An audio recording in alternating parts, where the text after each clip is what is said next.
All right, welcome to Standing for Truth. I want to thank everybody for being here for today's awesome presentation. The topic for tonight is an analysis of the flood account in Genesis. We've got my co-host Matt, we've got Sam Jenkyns, and Indiana Joe Hubbard from the Creation Research Team. They are truly a blessing. We've got surprises today. We've got an audience Q&A. It's going to be very interactive, and it's going to be a ton of fun. So I want to thank everybody again for being here.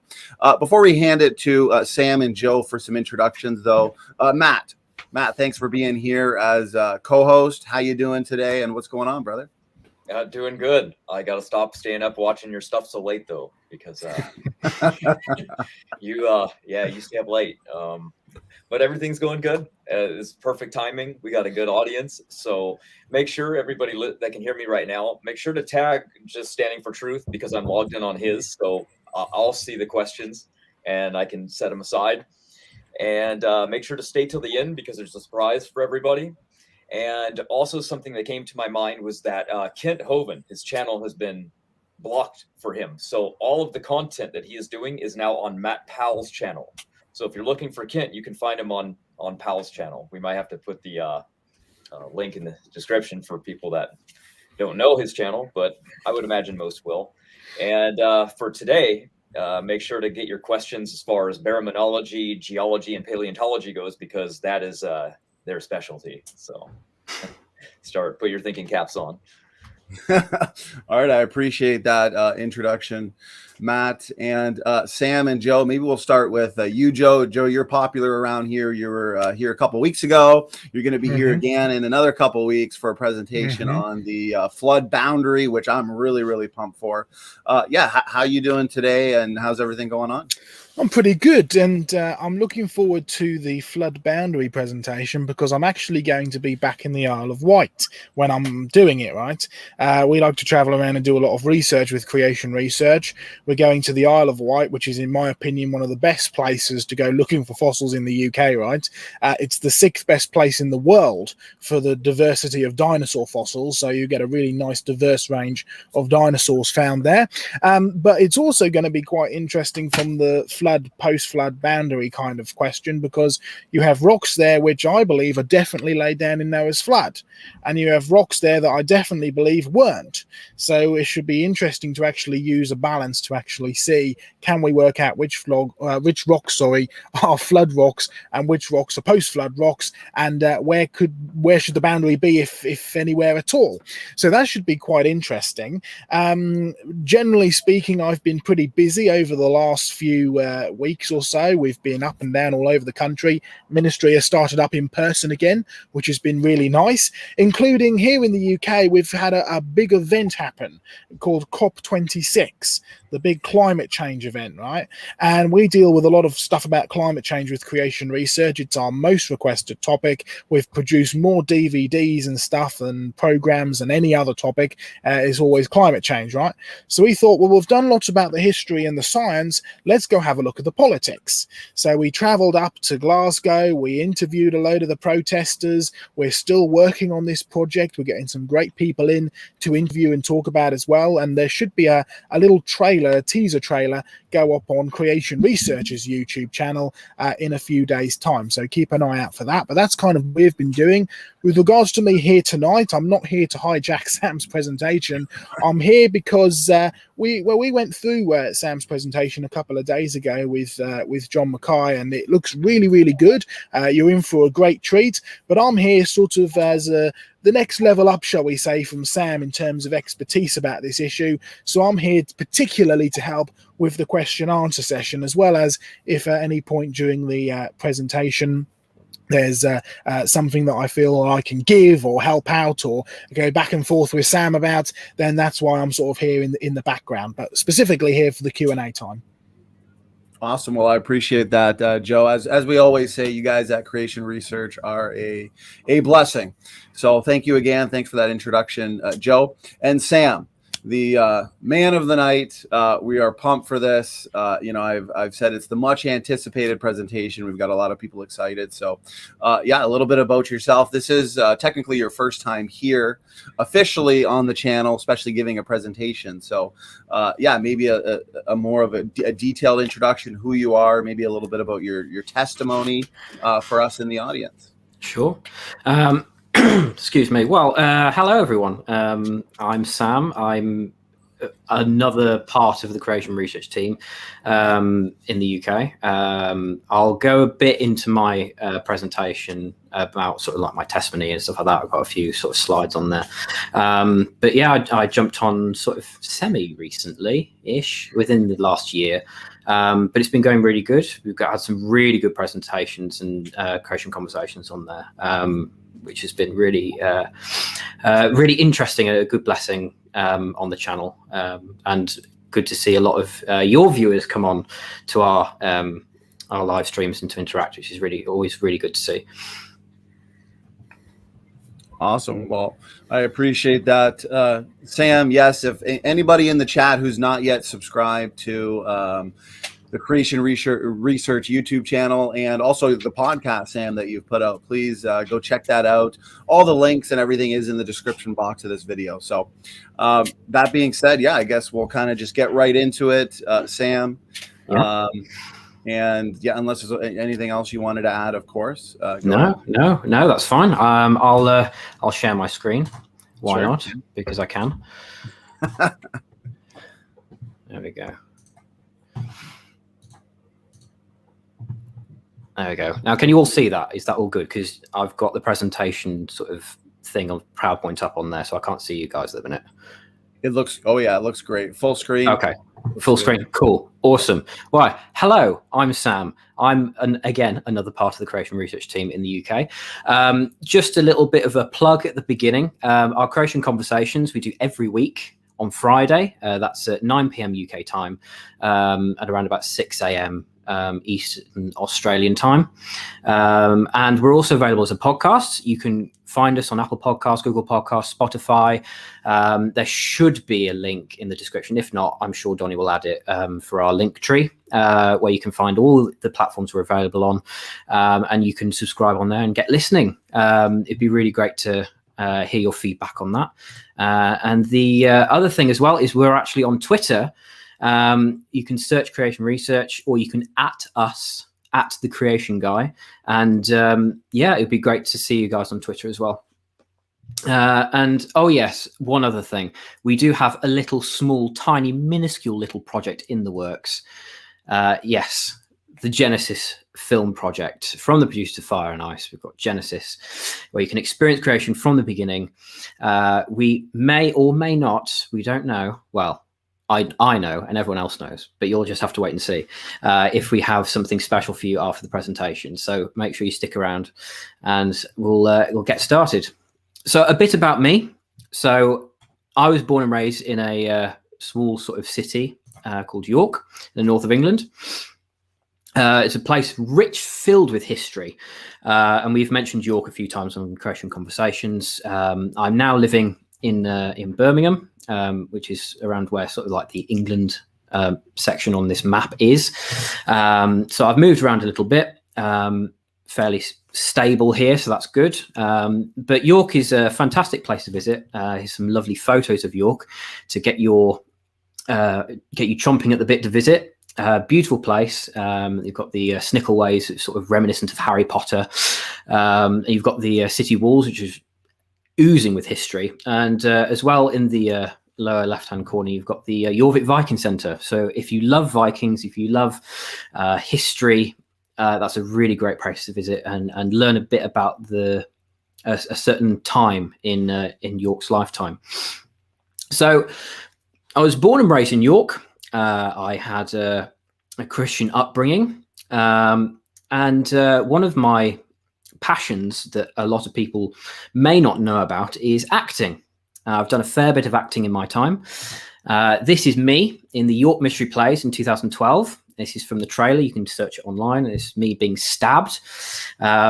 as I'm sure many atheists may want me, but yeah. So it was great fun to do, and it was one of the first times where the mystery plays, if you don't know, is a story from Genesis through to the end of the Bible. It's all acted out in sort of old sort of Shakespearean English, and that's me with a bunch of my old college friends. There we go, all dressed up in costume there, and that's me looking very moody during another one of our school productions. And another little known fact as well, I've actually been in a feature film. Yes, I've been in a film called The Knife That Killed Me. Only background character though, and you can see if you can spot me, although that's probably given a little bit away there. So my testimony, and also how I got involved with creation research. So like I said earlier, I was born and raised in a Christian home, and I was a Christian because I thought it was the done thing. My parents went to church, so I went to church. I talked the talk, but I didn't walk the walk. And I went off to a Christian university in Malvern. If you don't know where that is, Google it. I unfortunately don't have a map for that. But I went there, and in my third year, I lost my faith very heavily. I became a vehement atheist. I would actively bash people online for speaking of anything towards faith and the Bible, creation, anything really. And it was a very sort of dark time in my life, and I went through a lot of bad stuff. I won't go into detail, but it wasn't, needless to say, a good place for me.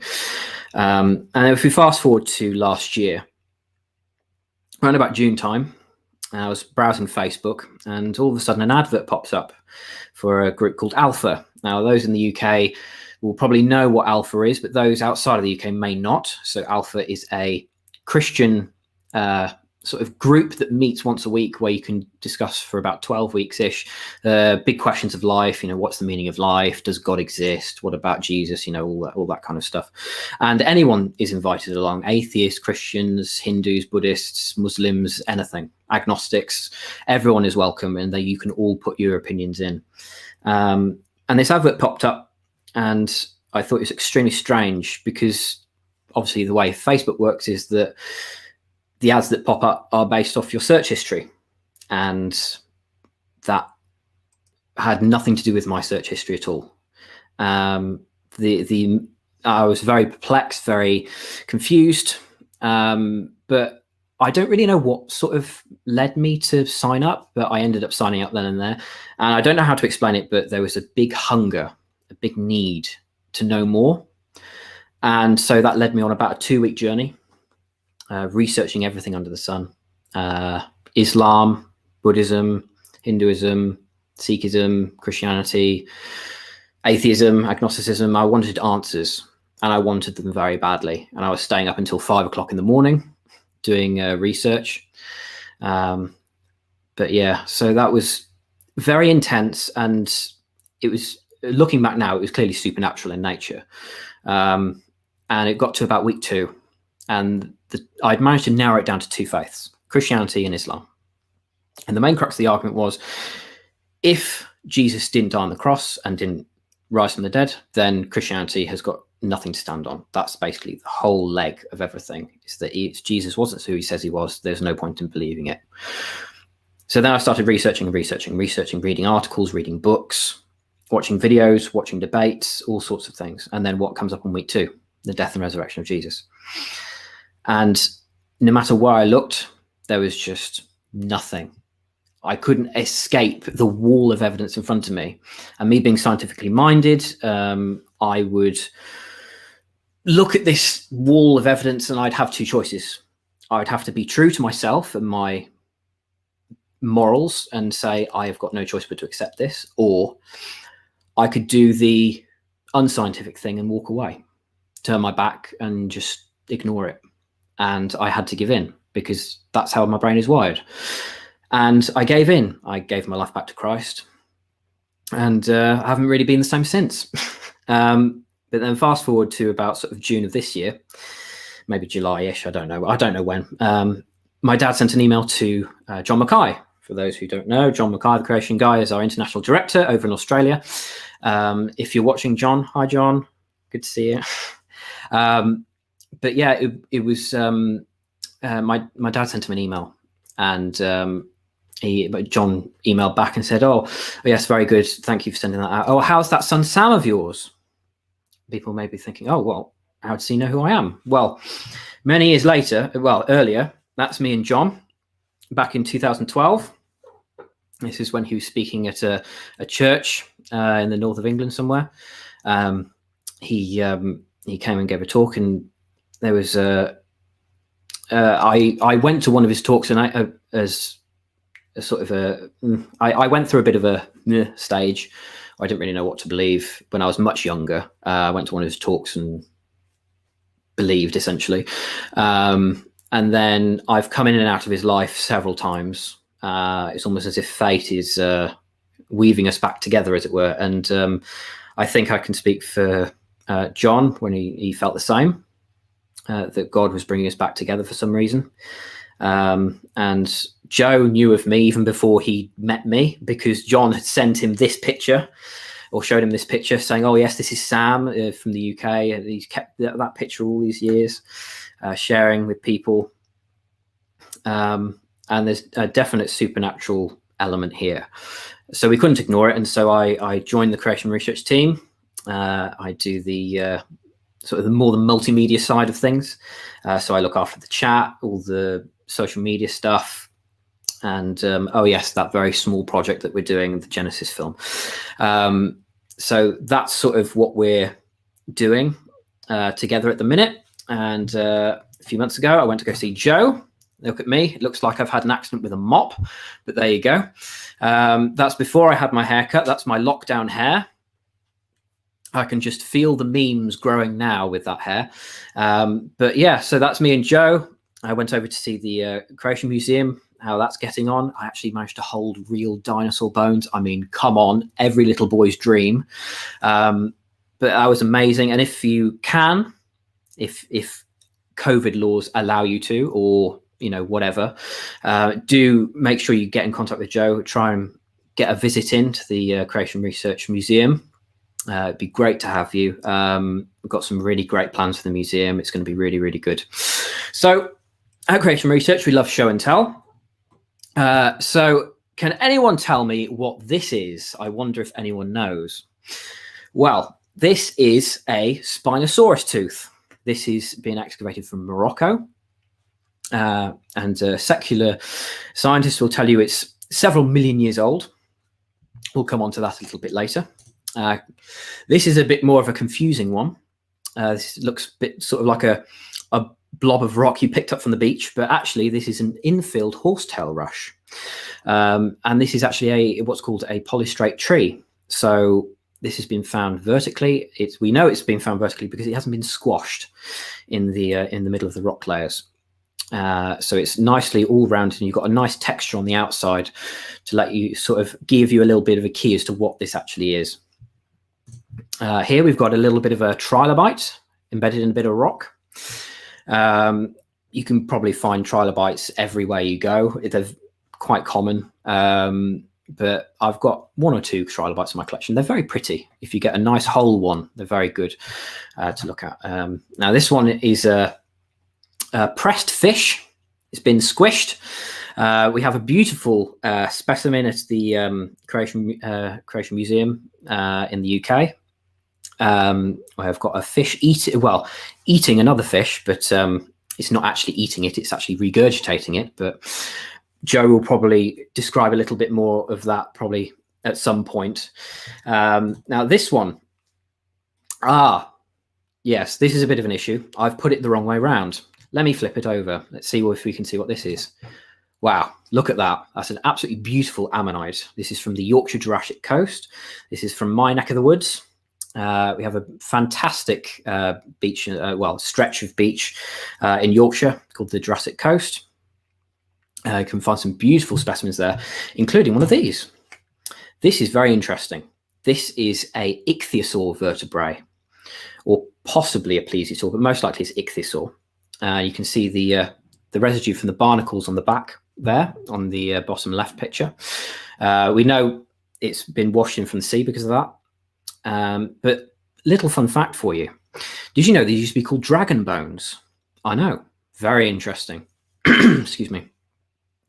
If you go to the Natural History Museum in London and you look at the old ichthyosaur bones, they're actually still have the old labels on, and it says sea dragon bones or sea dragon, because that's what they used to be called back in the day, back before we even had the classification system of ichthyosaur, plesiosaur, tyrannosaur, whatever.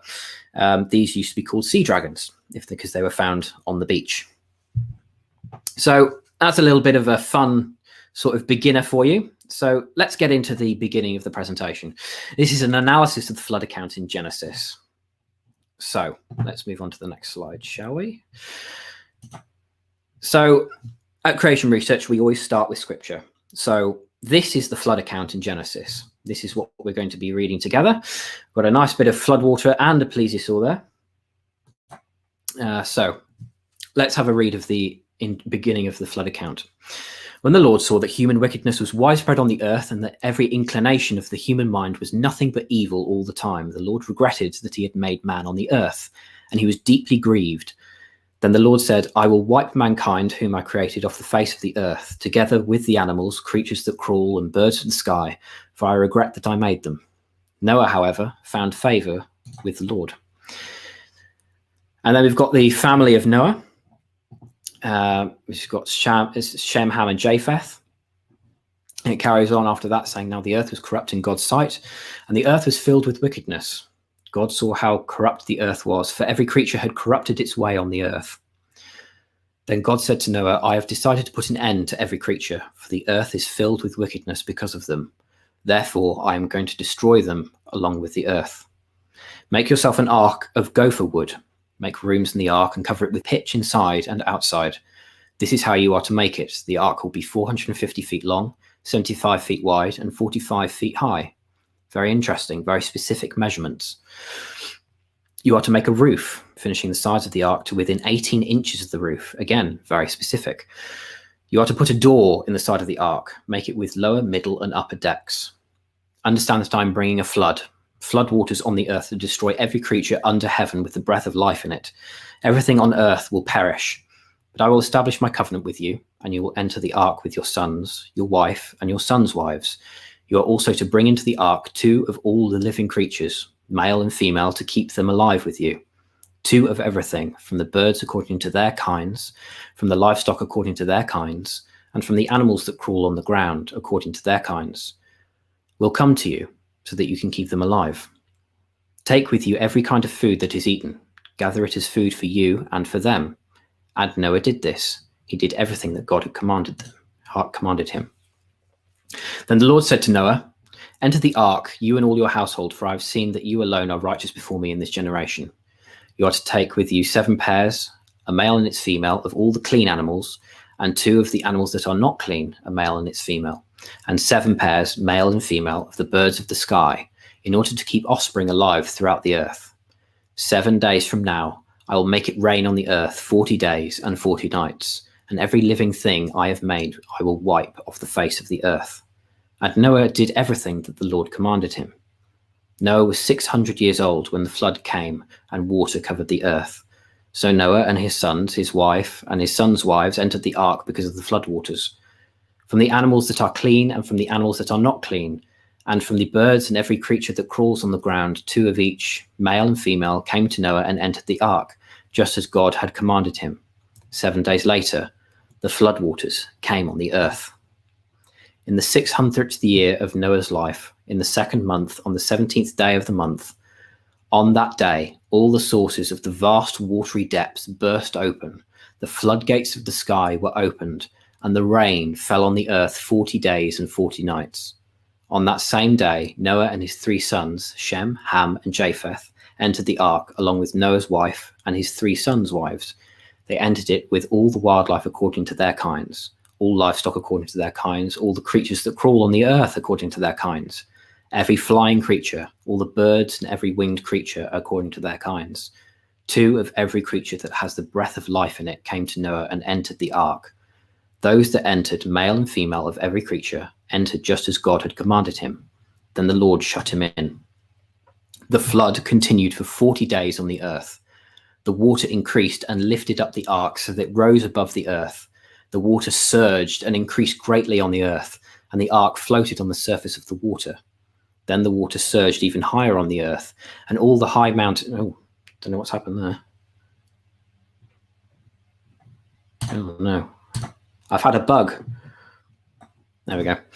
The mountains were covered as the water surged above them more than 20 feet. Every creature perished, those that crawl on the earth, birds, livestock, wildlife, and those that swarm on the earth, as well as all mankind. Everything with the breath of the spirit of life in its nostrils, everything on dry land died. He wiped out every living thing that was on the face of the earth, from mankind to livestock, to creatures that crawl, to the birds of the sky, and they were wiped off the earth. Only Noah was left, and those that were in the ark, and the water surged on the earth 150 days. So that's the beginning of the flood account. Well, it is the flood account, let's be honest. But the most important thing that we need to do in this presentation is we need to look at the earth now, looking back into the past and see what's happened. You know, what has happened in the past? Why do we come to different conclusions? And what do the rocks really say? So before we start, we need to define what is science. So from the Oxford English Dictionary, science, or science, is a noun, the intellectual and practical activity encompassing the systematic study of the structure and behavior of the physical and natural world through observation and experiment. In other words, the main aspect to remember is that science is repeatable, observable, and testable. So, question. If the flood were true, what evidence would we see today in the historical, geological, and paleontological record? So let's have a look at a bit of history here. So this is historical accounts of the flood. We've got some sources along the presentation, of which I can make available if people request them, so people can look this stuff up for themselves. So let's do a little hop around the world and see what we find. So Hawaii. Nu'u built a large boat to save his family from a flood. When the boat landed safely on Mauna Kea, Nu'u offered pig and coconut to thank the moon. So the creator descended on a rainbow to reveal that he was the one who saved mankind. Peru. The creator, Viracocha, sent a flood to destroy the unruly giants he had made. Only 2 giants survived in the boat, which landed at Tihuanaco. The creator made animals to fill the earth, and he made people from clay. Tanzania. God told 2 men to take seeds and animals onto a boat so they could survive a mountain covering flood. These men sent out a dove and then a hawk to see if the earth had dried up. Western Australia. Gajara and his family survived a worldwide flood on a raft. He then sent birds to see if the waters had receded. Pleased by the smell of cooking kangaroo, the god Ngaja placed a rainbow in the sky to stop the rain clouds. China. When a sky god flooded the earth, a brother and sister survived on a boat. They had a deformed child, which the brother cut into pieces. Ugh. The earth was repopulated from the pieces. Mesopotamia. The god Ea warned Untampishi of an imminent flood and instructed him to build a boat to preserve life. The chief god, Enlil, then brought a flood upon the world which lasted 6 days and 7 nights, following which the ark landed on Mount Namush in modern-day Iraq, Kurdistan. After another 7 days, Untampishi released a dove, which returned, then a swallow, which also returned, and finally a raven, which did not return. The flood, clearly now over, Untampishi offered a sacrifice on the mountain, and the gods gathered round like flies to savour the smell of the sacrifice. Finally, Untampishi was made immortal. So these all generally don't sound a lot alike, but there are some key elements here to look at. We've got pretty much every account has a boat of some form or a floating device. And in many of the accounts, it lists a rainbow. And in the account in Tanzania, it has a mountain covering flood. Interesting. If you look at a police statement, if someone were to take a police statement today, you've got 4 witnesses and you were to interview them each separately, if the details don't match, but the core story remains, it's reliable testimony, because people see things differently. People will notice different details. They might see a color differently because someone might be colorblind. But if every single person has the exact same eyewitness account, something's wrong. It's been doctored, it's been altered, they've corroborated. Now, what we can see here is possibly we've got a core story and the details have changed as people have developed their own cultures and traditions. Things have changed over time. And so we've got multiple different accounts, but they're very similar in terms of the core. We're looking at the root here. So we'll move on from here and we'll move on to geological and historical evidence. So this is from The Guardian. Evidence found of Noah's Ark flood victims. What? A secular newspaper has reported that Noah's Ark happened? Let's read a bit further and see what they're actually saying. So marine archaeologists found the first evidence of people who perished in a great flood of the Black Sea that has been linked with the story of Noah's Ark. We've got an issue. This is being protruded as a local flood. Interesting. So the general gist here is that they've used remote cameras and submarines to analyze a section in the Black Sea. And if we look down here at the bottom, it says they've found objects which look like beams and branches, debris that might have been stifling for wattle-endowed homes. And also they found different where has it gone? They found different like mollusks and seashells and things like that from both fresh and seawater. So these have obviously mixed together. However, this is a local flood, but we're sort of along the right tracks, but we need to scale this up quite a bit. We need to look at the whole world. So let's move on from here and see where this takes us. So what can we conclude from this? It's an interesting premise that a flood happened in that area. Is this Noah's flood? Unlikely. Is this something to look for? Yes. There's some key elements there that we can look for. For instance, the mixing of both fresh and seawater animals, as well as leftover bits and bobs we can possibly look at. But that's the main thing here, is that we can look at this account here and say, it's interesting, but we're not quite there yet. So let's move forward a little bit in this presentation. So what is a fossil and how does it form? This is taken from the Natural History Museum website, which is a secular website, which purports evolution of millions of years. So we're not getting a Christian viewpoint on this. However, it's very interesting because this is taken from a kids section, so it's easier to understand as opposed to reading a science journal. So what is a fossil? A fossil is a physical evidence of a prehistoric plant or animal. There may be preserved remains or other traces, such as marks they made in the ground whilst they're alive. Other fossilized signs of a plant or animal are called trace fossils. Dinosaur trace fossils include footprints, imprints of their skin or feathers, and poo, called coprolites. And here we have some examples of what we've just looked at. So on the left-hand side, we have a fossil of an ancient creature.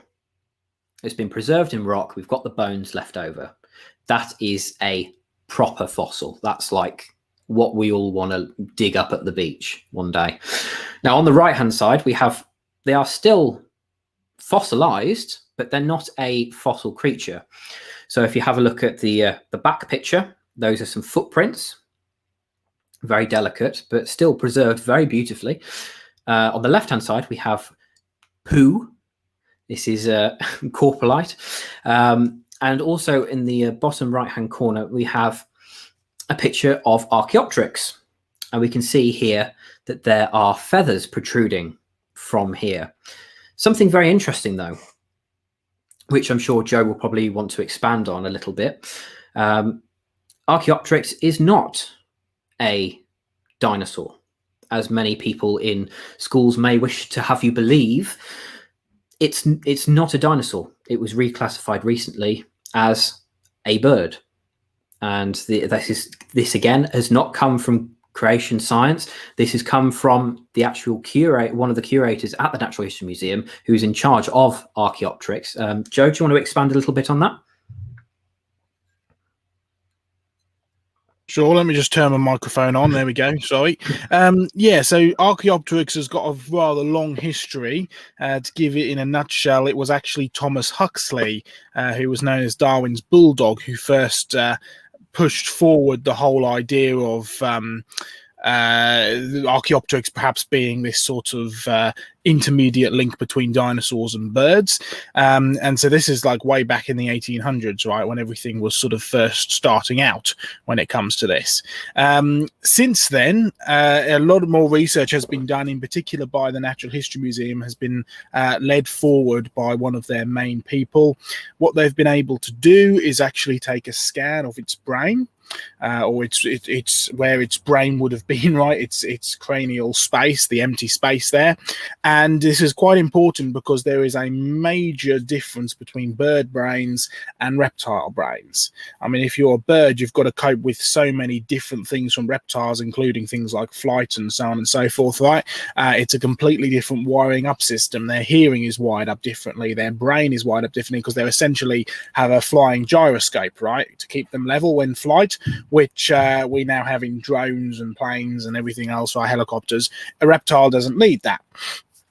So what they've actually done is pull out the brain space, and it is 100% a bird. There's just no doubt about it. It's not a reptile in the slightest. It's an unusual bird, we'll give you that, because it has teeth and claws, but that's not really that unusual because we have a good number of birds today that have teeth and claws. In fact, every bird starts off with at least one tooth, right, which it uses to break out of its egg.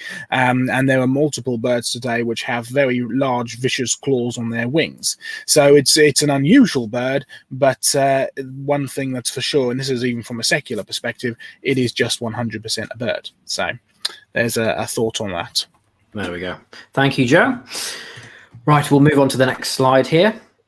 So, does everything fossilize? Do all living things turn into a fossil once they die? No, very few things do. A specific set of circumstances and conditions are needed for fossilization to occur. So it's actually a very rare event. Most things that die rot away completely, leaving nothing behind. This is very interesting here. Nearly all fossils we find, around 99%, are from marine animals, such as shellfish and sharks. This is because they lived in the sea, where sand or mud could bury their remains quickly after they died. But dinosaurs lived on land, so how did they get buried quickly enough for some of them to fossilize? Well, Dr. David Button, a dinosaur researcher at the Museum of Natural History in London, says most of the dinosaur fossils we find are from animals that were living near to a lake or river. Some died shortly before the area flooded and covered their remains in mud and silt. Others were washed into a river by heavy rain. Ah, did you catch that? Very interesting here. A specific set of circumstances is needed for fossils to occur. The fossils have to be buried, and quickly, in water, where mud and sediment can wash over them at a very, very large rate or large volume, enough to cover them so rotting can't take place and to preserve the actual specimen. Interesting. So how do fossils form? The most common way to an animal, such as a dinosaur, fossilizes is called petrification. And these are the steps. The animal dies, soft parts of the animal's body, including skin and muscles, start to rot away. Scavengers may come and eat some of the remains. Before the body disappears completely, it is buried by sediment, usually mud, sand, or silt. Often at this point, only the bones and teeth remain. Many more layers of sediment build up on top. This puts a lot of weight and pressure onto the layers below, squashing them, eventually they turn into sedimentary rock. Whilst this is happening, water seeps into the bones and teeth, turning them to stone as it leaves behind minerals. Ah, have you caught it there? It's buried by sediment, mud, sand, or silt. Interesting. We're looking at the flood account here, and we found something very strange. All fossils have to be formed by burying in sediment. Interesting. Now, secular science will tell you that the creature lived and died where you find them in the rock. But why do we find sea creatures buried on land with animals? Interesting. More on that later. Can I just interrupt you very quickly there, Sam? Yeah, Just of to course. make a little point, because it's something which it took me quite a while to pick up on as well. When you go to museums, especially sort of layman museums, because that's at the end of the day, that's what most museums are designed for, right? The original concept of a museum was that everything was put on display so that researchers could go there and see stuff and compare their finds to it and make notes and so on and so forth. Today, the majority of museums are educational places for the public. Right, so it's put up signs and information and stuff, and only a very tiny select amount of fossils are put on display. Right, to give you an example, the Natural History Museum in London has millions upon millions of fossils in its archives, right? But a relatively small number of them actually make it on display, and most of the big ones that are on display are replicas, right? That's fakes to you and me, right? Just replicas of things that have been put up, right? Now, when we're dealing with the description of fossils in museums, you get a varied response, but the standard one which reaches museums and the standard one which reaches your textbooks and your kids' books about dinosaurs and stuff, right, is that these bones have turned to rock. Now, that's what we refer to as petrified. Now, petrified literally means turned to stone, right? Now, you certainly do get petrified fossils. I've got plenty of them all over the place, including this little one right here, right? This is from the UK. It's from Charmouth. It's a lovely little bit of petrified wood, right? The wood has literally turned to stone. It's gone through a chemical process that has altered it and has turned it completely mineralized, and now you have something that has been completely turned to stone.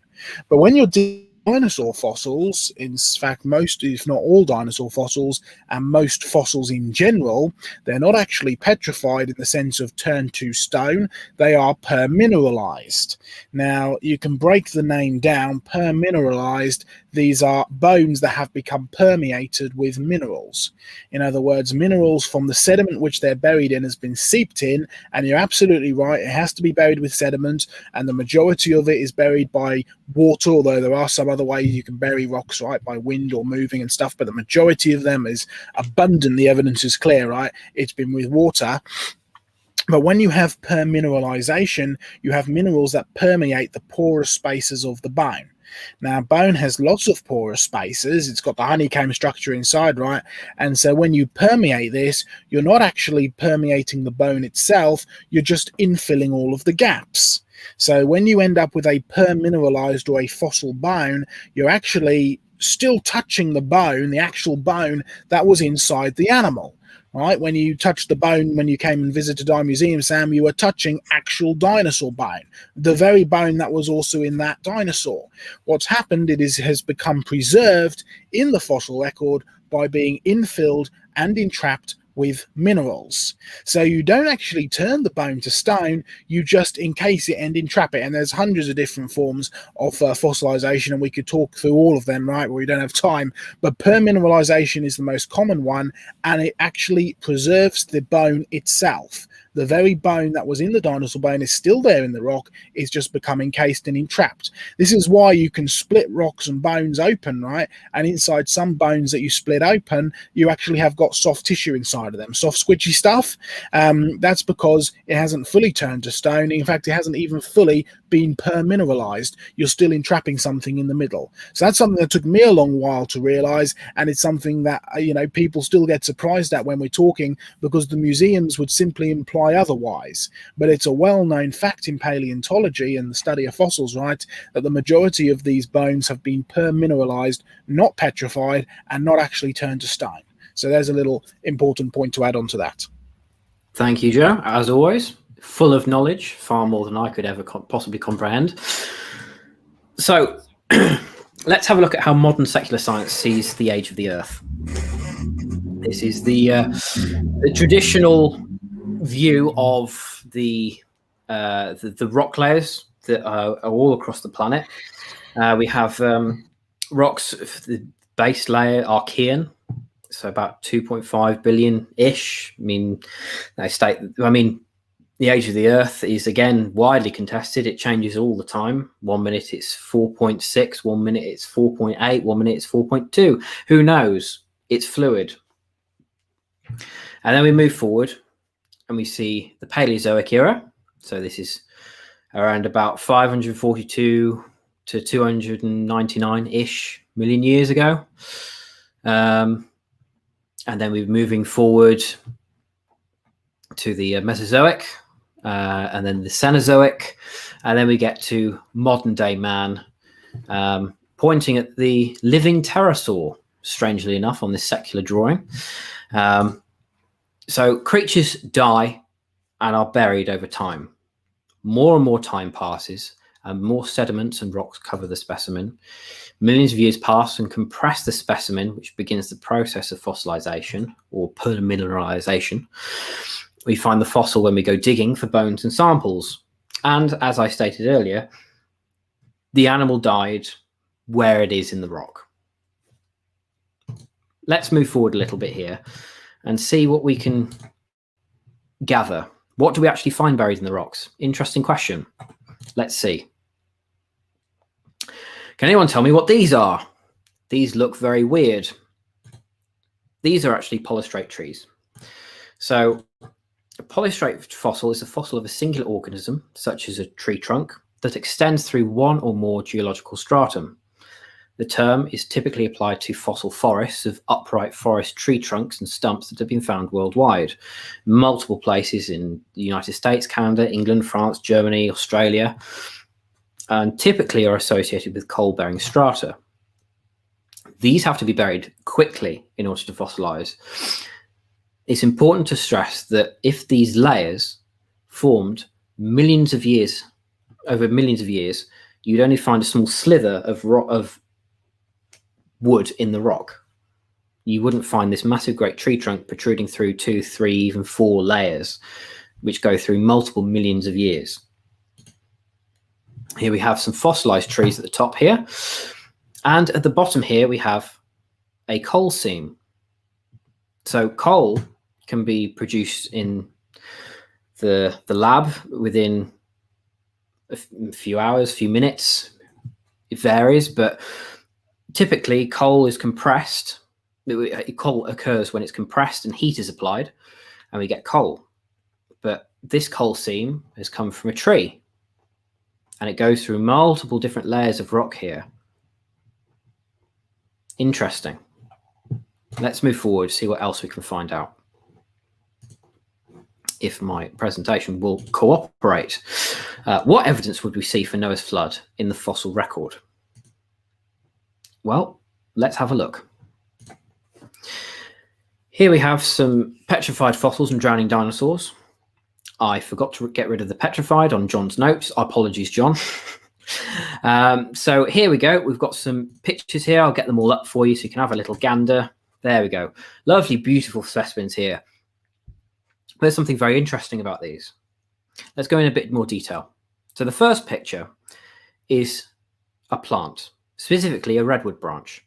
Much of the original plant is still there, but by looking at the rock and what's surrounding it, it's been picked up and dumped elsewhere. So this has happened in a flow of water. The next picture along, we've got a fish within a fish. Interesting. The fish hasn't even been digested. How's that possible over a long period of time of burial? And then if we move down to the bottom left, we have a fish and oh, that's strange. A land plant. That shouldn't be there. Interesting. And then on the far right-hand side, we have a jellyfish. A jellyfish in rock, you say? How is that possible? They don't have any fossilizable material. Very true, but we find the indentations of them. That can only occur if it's been buried very quickly under extremely huge amounts of pressure. And of course, we've got our good old dinosaurs there. It's not a creation research presentation without dinosaurs, but there's something interesting happening here. You see the way their tails and their necks are arched back? The reason for this is it's a central nervous response. So the central nervous system in an animal, when the animal drowns, if it has a tail, and its neck will arch up in a central nervous response, and if it's buried extremely quickly, this is preserved. Interesting. All of these have to be buried extremely quickly in order to fossilize.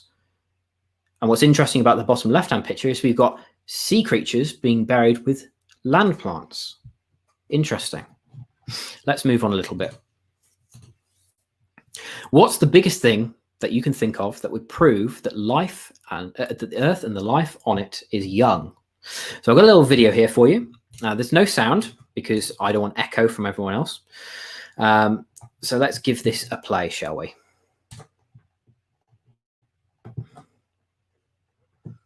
So this is from is Genesis history, and you can see here. So this is from a Triceratops horn, and you can see in here that there is actual pliable material. This is elastic. This is tissue. But this fossil is millions of years old. How is that possible? Ah, we've got an issue here. You see, this tissue should have rotted away or have been fossilized. Interesting. You see, with this Triceratops horn, they didn't even do the decalcification process in order to get at the living tissue. Well, they say living tissue, organic tissue.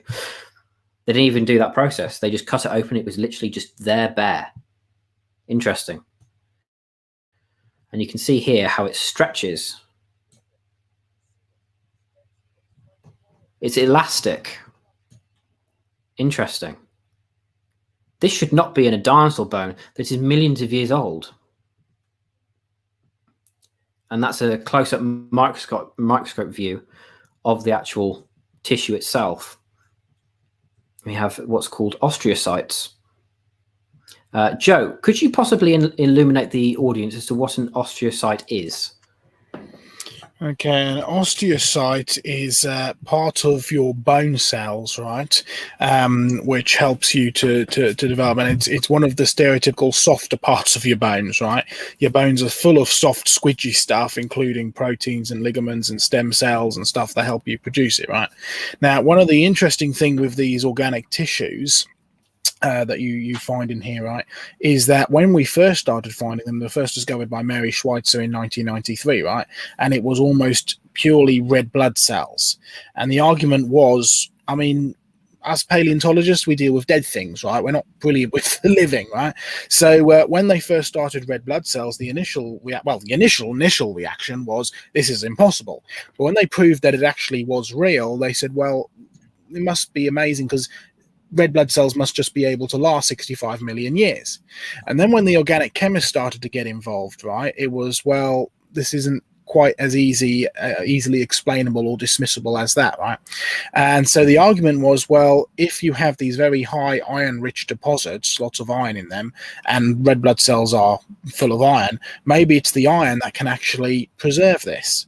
But we've gone on so much further than that now, right? We now have osteocytes, and we have protein ligaments, and we have all sorts of interesting things, right? And collagen ligaments, which are coiled up, right? And one of the biggest problems, particularly with collagen, is that the half-life is around 400 years. That's referenced from a number of papers that have been published on collagen, right? In other words, you start off with X amount of collagen, and in 400 years, you only are left with half of it. Another 400 years, you've only got half of that. Another 400 years, you've only got half of that, and so on and so forth, right? So the oldest these could possibly be, these bones full of this soft, squidgy stuff, particularly things like collagen, right, and collagen peptides, is a few thousand years old, and that's the real key to what we're getting at here. Fantastic. And we actually have some of the pictures from the T-Rex vertebrae that they see there. You've got the elasticity of the tendons. You've even got the red blood cells and the veins there. Fascinating stuff, but this is a huge, huge problem for secular science at the minute. And you'll find that atheists will come at you and say, oh, well, it's the iron. Or, well, no, it's not. this has to happen recently.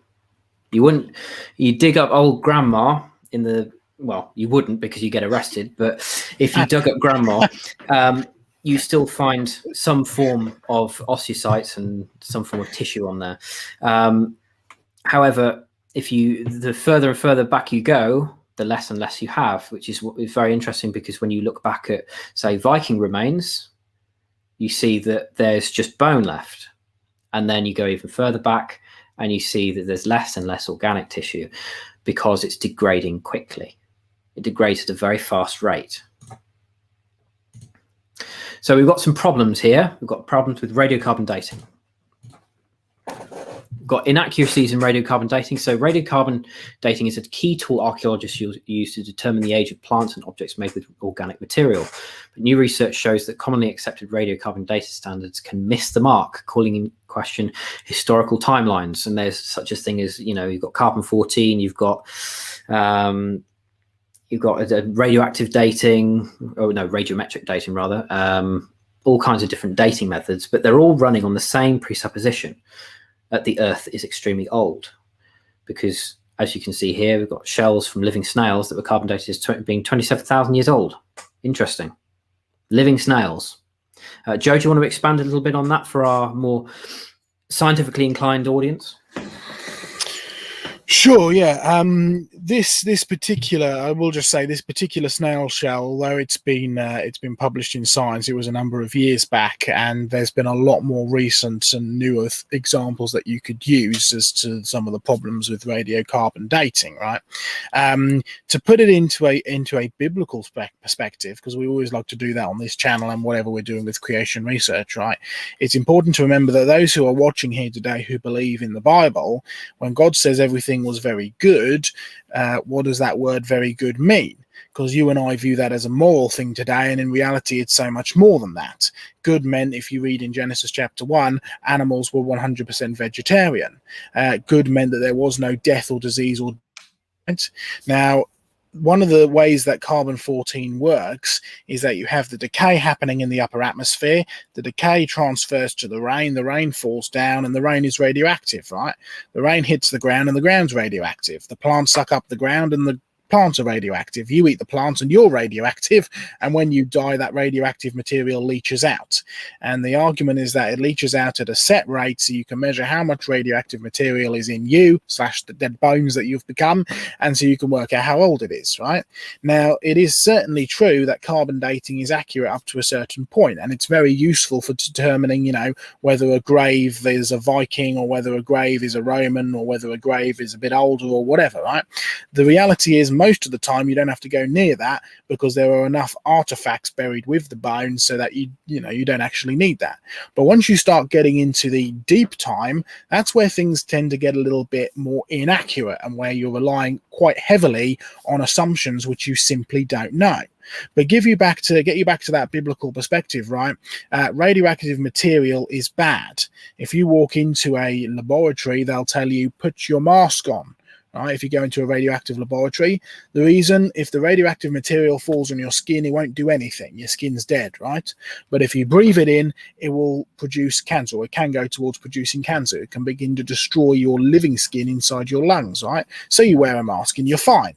But the reality is, this radioactive material is all over the planet, in the atmosphere, in the ground, in the plants that you eat, and that's why you're turning radioactive. And it can cause cancers and all sorts of nasty things, right? Here's a question. In the beginning, when everything was very good, how much radioactive material was Adam breathing in? The answer is none, right? Because everything was very good, and radioactive material is bad, it harms you, it causes cancer, right? So something had to have happened in Earth's history to begin the producing rather, of radioactive decay, to actually flip that switch to start turning things radioactive so that you can ingest radioactive, and so on and so forth. Now, I, from a biblical point of view, would say that a global flood would do that quite nicely. Major climate change and major changes to Earth's atmosphere. Now, that may explain why you are struggling to find carbon-14 in some of the fossils and stuff that you dig up.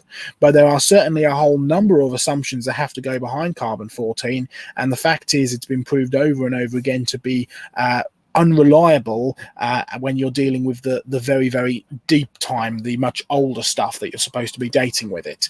But flip that on reverse, right? And this is the final point before I give it back to Sam, right? Carbon dating actually supports a young Earth, because the oldest you can go up to is a few thousand years, right? With carbon-14, before you're supposedly completely run out of any carbon-14 in the slightest. Right. Well, if you get things like diamonds and you get things like dinosaur bones, which are supposed to be on the order of hundreds of millions or tens of millions to hundreds of millions to even a few billion years old in the case of diamonds, right? All of them have been found with vast amounts of carbon-14 in them. And you can find the reports. In fact, I was working, we've got quite an interesting project going on that I'm doing, and I can't really say anything about it, but it's to do with dinosaurs. And in one of the big papers that we were reading, these are secular journals which have expressed concern because dinosaur bones have been found with carbon-14 in them. Well, that means the oldest they could possibly be is a few thousand years old. Of course, that's older than what I believe the Earth is, but it shows that there's a major flaw in the way that these things are actually being dated, because there's no way there should be any carbon-14 in anything that is 65 plus million years old in the case of dinosaurs, or 1.5 billion years old in the case of diamonds. So there's lots of big problems and major issues with the standard assumption surrounding carbon-14 and radioactive dating. And I'll tell you what the problem is. All of them are based off the same assumption that Charles Lyell made when he set out to actually destroy God's word and remove the Bible from people's thinking. And that is, all of them are based around the philosophy, the present is the key to the past, which is the complete opposite of what Scripture teaches.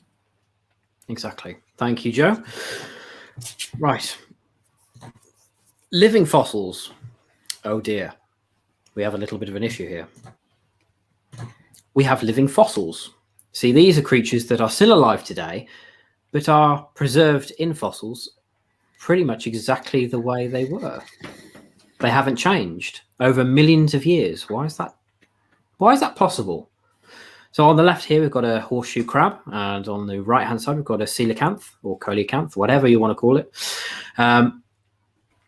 You look at the fossil specimens on either side, they look remarkably preserved. And interestingly, there's no changes. You've still got here, you've got the spines here and the big long spine here, you've got the spines here, the big long spine there. You've even got the imprintation here, spines here, big long spine there. It's got the same structure. The coelacanth, we've still got all the fins, everything like that here, exactly the same. But over millions of years, this hasn't changed. Why is that? Maybe because it didn't evolve, dare I say? Interesting. Let's go a bit further. What can we deduce from living fossils? Well, we can deduce that they haven't changed. They're still the same they were in the past as they are today, which would indicate that, well, not really a lot of time's passed. If you're a proponent of evolution, you'd say, oh, well, they didn't need to evolve. I'm sorry, the creature doesn't decide to evolve. It's a mutation. It's a genetic change that results in going from one species to another. I mean, sure, there are slight variations, but it's still a horseshoe crab and a coelacanth in the fossil record. Interesting. What about the missing links of human evolution? Okay. Well, let's have a look. Human evolution evidence consists of either ape, human, and a mix of the two. So let's move this forward a little bit here. So human evolution evidence. Evidence for human evolution has been radically simplified by genetics, which has conclusively found that the fossils or unfossilized bones coming from one of three categories: those fully ape, those fully human, or those comprised of a mix of ape and human. In other words, they have either been found as 100% ape, 100% human, or essentially a gluing of the two together. There's no middle ground. There's no, oh, these genetics are 50% ape and 50% man. Interesting. You see, when you look at the museums, they say, oh, yes, you look at Lucy and look at all these wonderful missing links of human evolution. We have the full family tree going from ape to man. This is how we evolved over millions of years. And one thing they first start with is Lucy. But Lucy, there's some problems with Lucy. For one, the hip structure that was found as being ape-like. Interesting. It was a knuckle walker. It had no purpose of being an upright human-like walking. And in the lab, the scientists didn't like that. So what did they do? They cut the hip bone to make it look more human. If that's not a fabrication of evidence, I don't know what is. If you were to go to a court of law with that, be thrown out.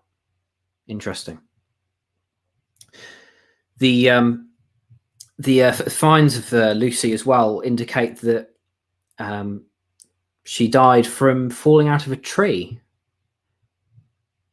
Surely she couldn't have died from just falling over. She fell out of a tree, so from a great height. That's what killed her. So why was she in a tree? Okay, well, numerous amounts of possibilities, but it's not looking good for Lucy. Joe, I know you've done some research into this as well. What have you managed to find? With regards to Lucy, or missing links in evolution in general? Well, we'll start with Lucy and go a bit further. Okay, we'll start with Lucy. First of all, the most recent thinking, I'll tell you something funny. The most recent thinking shows that Lucy was actually male, the original famous Australopithecus afarensis. If you want to know why she's called Lucy, it's because the people who found her had been up the night before listening to the Beatles, Lucy in the Sky with Diamonds, right? And so they named the fossil they found the next day after it. Let's give you some context of where it was found. So I would call them post-flood fossils. We're not dealing with actual fossils here from Noah's flood, if you want my perspective of it. But you've pretty much hit the nail on the head with most things. There was a lot of fabrication going on around the original one's design. But one thing we know for sure from the others that have been found is that the 2 or 3 rather main characteristics that distinguish apes from humans in terms of bone structure shows that she was 100% a large ape and got nothing to do with human. Now, we found more Australopithecus afarensis since then, right? Including things like fingers, including things like jaws and pelvis. Now, I've already mentioned the sneaky goings on with the pelvis, but one thing that all of them have shown, including the famous one that was mysteriously altered, is that they were quadrupeds. They walked on all fours. They were not designed for standing upright, and even though you perhaps could stand upright, just like modern apes and chimps and orangutans can stand upright, they're not designed to be like that for very long. They predominantly walk on all fours. The next major thing that shows between humans and apes is the jaw. Humans stereotypically have a very U-shaped jaw. Apes have a V-shaped jaw. There's no doubt about it. Lucy was an ape from her jaw.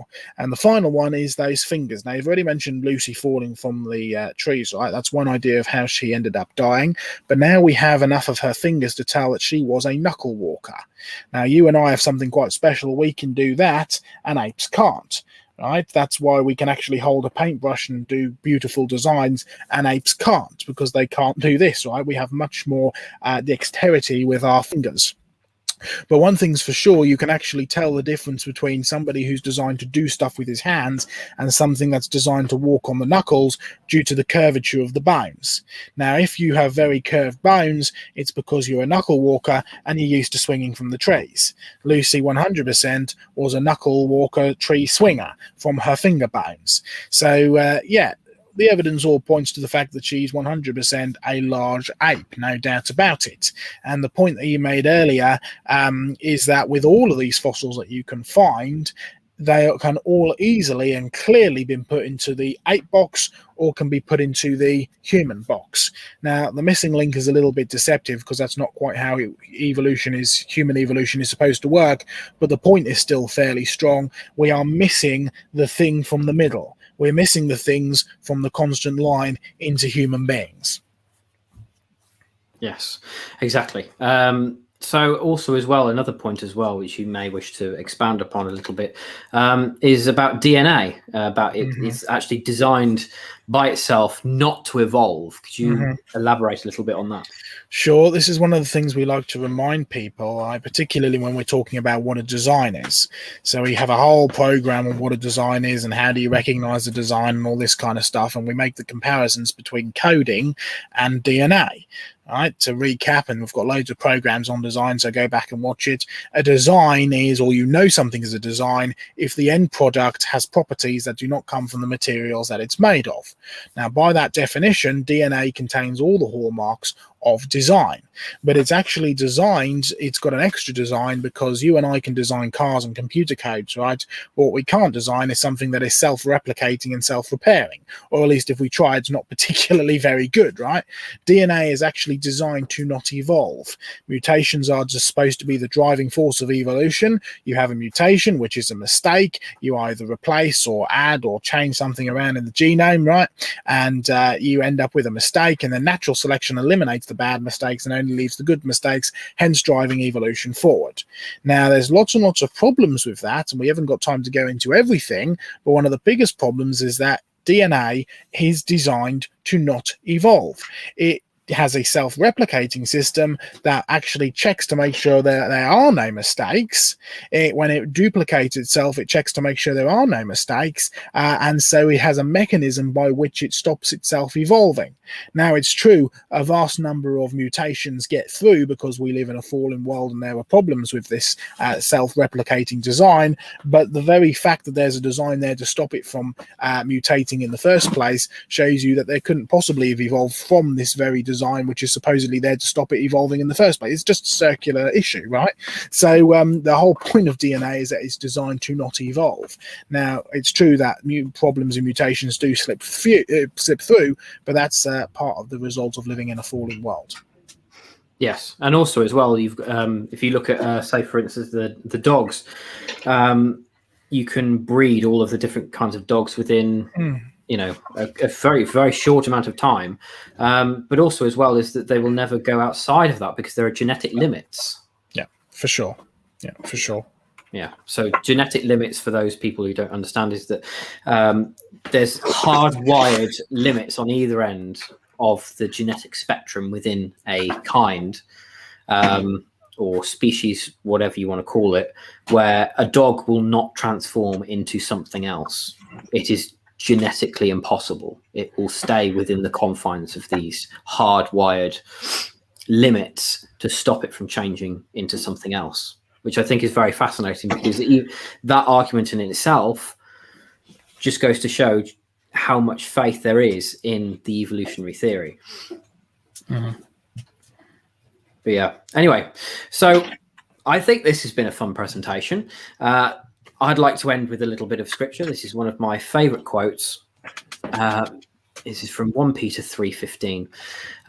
But in your hearts, honor Christ, the Lord is holy, always being prepared to make a defense to anyone who asks you for a reason for the hope that is in you, yet do it with gentleness and respect. And that's what I've tried to do today. I've tried to give a defense for my faith and to do it with gentleness and respect, as anyone deserves. And I want to thank you for tuning in. Looking forward to your questions.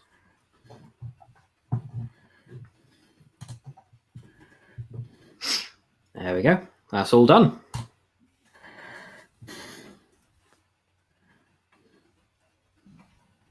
Oh, Matt's still on mute. Yeah. Donnie must be as well. It's all right. We can jump into the Q&A. A lot of questions came in, actually. So. Oh, good. Fantastic. Yes. Yeah.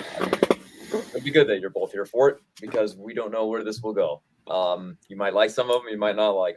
It's okay. That's fine. So we throw. I've got a thick skin. It's fine. It's all good.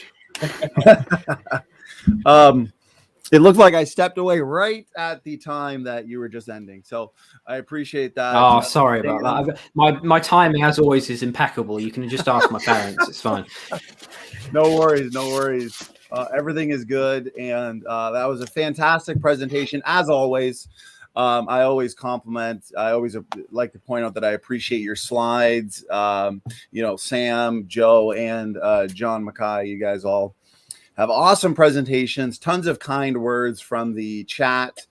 Today we're actually double streaming, so we're streaming to both our channels at the same time, and we've got over 60 people in the chat, so we got a great turnout. Wow! Yes, we've got a lot of compliments and great things to say. So God bless the both of you. We've got questions that'll keep us busy for about the next 5 hours. So if you guys need a bathroom break or anything like that, I'm just kidding. We're not going to go that long, but so that being said, actually, there were some comments in the chat, Sam, saying that we found the perfect narrator voice. So they no longer need me. They want you, Sam, to record an audio Bible. They said they could listen to you all day. So it's because I'm British, isn't it? That's just what it is. I've found that going through, well, particularly the States, is we turned up at a school one day and all these young ladies there, just start talking, and they're like, "Oh," I said, "Oh, are you going to come and listen to me later on then?" "Oh, yes, absolutely." You don't even know what I'm talking about. Doesn't matter. We're going to be there. Even if it's somebody you disagree with. Exactly. Well, it's funny because we had a super chat from an atheist named Bob. I appreciate your support. He pointed out he's an atheist, doesn't believe in any gods, but nonetheless, he's enjoying the presentation. So, great job. Great stuff. Awesome. Sandy C says, exciting panel. Love the John Mackay team. Well, to see more of them, please check the description box. Make sure you subscribe to their channels, check out the podcast, and utilize their website. I know I do. So that being said, let's kind of get right into it then, unless there's any comments or points anybody wants to add before we get into the questions themselves. No, I mean, I'm honored to have had such a lovely welcome. It's been fantastic. So it's been really great doing this. It's fantastic, great fun. You did a great job. I got to say, an hour and a half flies by as well. Great slides, great information. And you touched on so many different things, which is why I think we got a good diversity of questions. Now, are we going to do the questions first, Sam, or do the surprise first? Is there a surprise though? I don't know. I'll go on then. All right, fine. So this is this is something special for Standing for Truth from myself and the Creation Research team. As you all know, we have partnered together for the Genesis film. I did tease a little bit earlier in my presentation. There is something. And you very heavily hinted at the best. But anyway, so this is something exclusive for you guys to say thank you for tuning in to me. So yeah, whenever you're ready, guys, roll the new trailer. All right, Matt, do the honors, brother. All righty.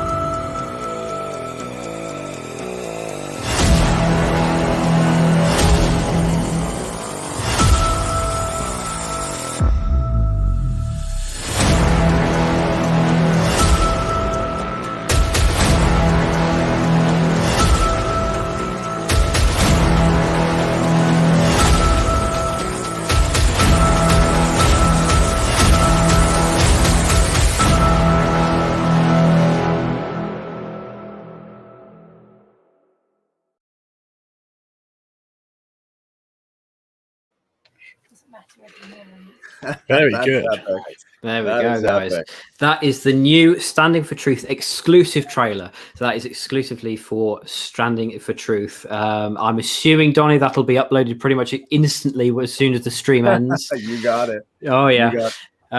So, yeah, that's just something I threw together for you guys, and you've seen it in previews before, and you guys have seen sort of a preview of the actual project itself. And I'm stoked for this. I really am. It's going to be awesome. No, I'm so pumped. The hype is real, and what an awesome trailer that just pumps me up more and more every time I watch it.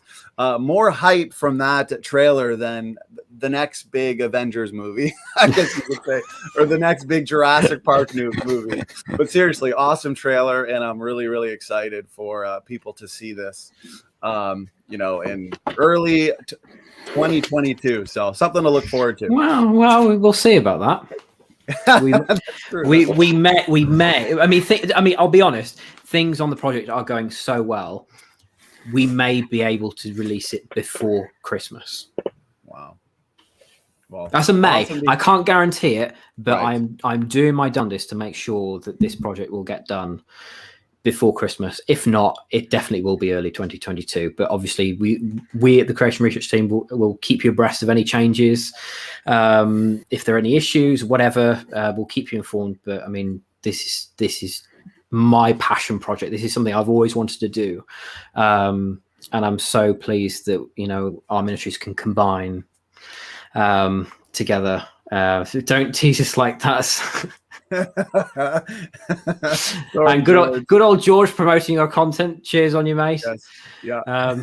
But yeah, so I mean, if you guys have any questions about the project, or even people in the chat have got any questions about the project, I'll see if I can answer them. Yeah. So as comments come in, especially pertaining to the film, guys, I'll just put your comment up on screen. Mm-hmm. As far as the questions go, these are questions that we saved from an hour ago, so we won't be able to put them up on screen. But that being said, Matt, why don't you pick out the first question that you think might be suitable, and we'll kind of go from there. All right. Let's see. Question directly for Joe on this one. How does the evolutionary community respond to the existence of polystrata trees, and do you find their explanations convincing? Okay, there's two parts to the answer. The first one is that they just completely ignore it, or at least that's what they used to. All right, we first started, or the first secular person to start documenting polystrate trees was Professor Geologic, right, from Swansea University in Wales. And he was the first one to point out there's something seriously wrong with the way that these rock formations actually form, right, or they're supposed to be formed. But prior to even that being published, John Mackay was taking photographs of polystrate trees in Newcastle in Australia, right, to a beach where I've been to. Beautiful beach, wonderful, very difficult to get down there, but once you get down there, you're presented with some glorious fossils, including these polystrate trees. All right, they all have the same thing in common. They have the bed of coal at the bottom. Inside that bed of coal, there are no roots. Inside that bed of coal, there are no pine needles, and that's important because these are the pine trees, right? And there is no soil. And then protruding out of these coal deposits, you have this polystrate tree which sticks up through all the layers. They have no roots, they have no branches, and they have very little bark. And what little bark there is has been turned to coal. So these trees, by definition, have been ripped up, stripped, and dumped there, standing upright as they've got waterlogged, right? They've been carried along by water. Now, John Mackay was taking photographs of these in the 70s and the 80s, right, and decided he was going to publish his report on them in the Sydney Basin Coal Conference, one of the biggest coal conferences, well, in the world, but certainly in Australia, right? And at the time, there was a very prolific atheist in charge of the Sydney Basin Conference, and a very, very anti-creationist, knew John Mackay's creation guy reputation. And so when John tried to publish these photos and the reports of these trees, he simply rejected it and said there are no such thing as polystrate trees in Newcastle. Now, John had had all the papers and everything, right? And then he turned around and he said, well, if I can't do it in the Sydney Basin Coal Conference, I'll publish it in the International Coal Conference proceedings, right? And he went to publish it, and he found that it was rejected by exactly the same guy who'd rejected him on the Sydney Basin Coal Conference. Now, you could go and comment about some of the issues with peer review there, right? But here's something where they are physically saying, no, we refuse to accept even the existence of these, despite the fact I can take you there and see them, right? Now, as as it happens, there's so many records and documents of these polystrate trees. They're all around the planet, right? I know about 30 different sites just in the UK where I can take you and show you, right? There's the famous trees in Yellowstone National Park. A lot of those trees that Sam put up was in Tennessee, and I've collected all up and down the coal deposits around Tennessee and seen these marvelous polystrate trees, right? What they tend to do now is say, well, okay, we're still going to accept the millions of years, but we're going to say that these formations actually were deposited very quickly by water.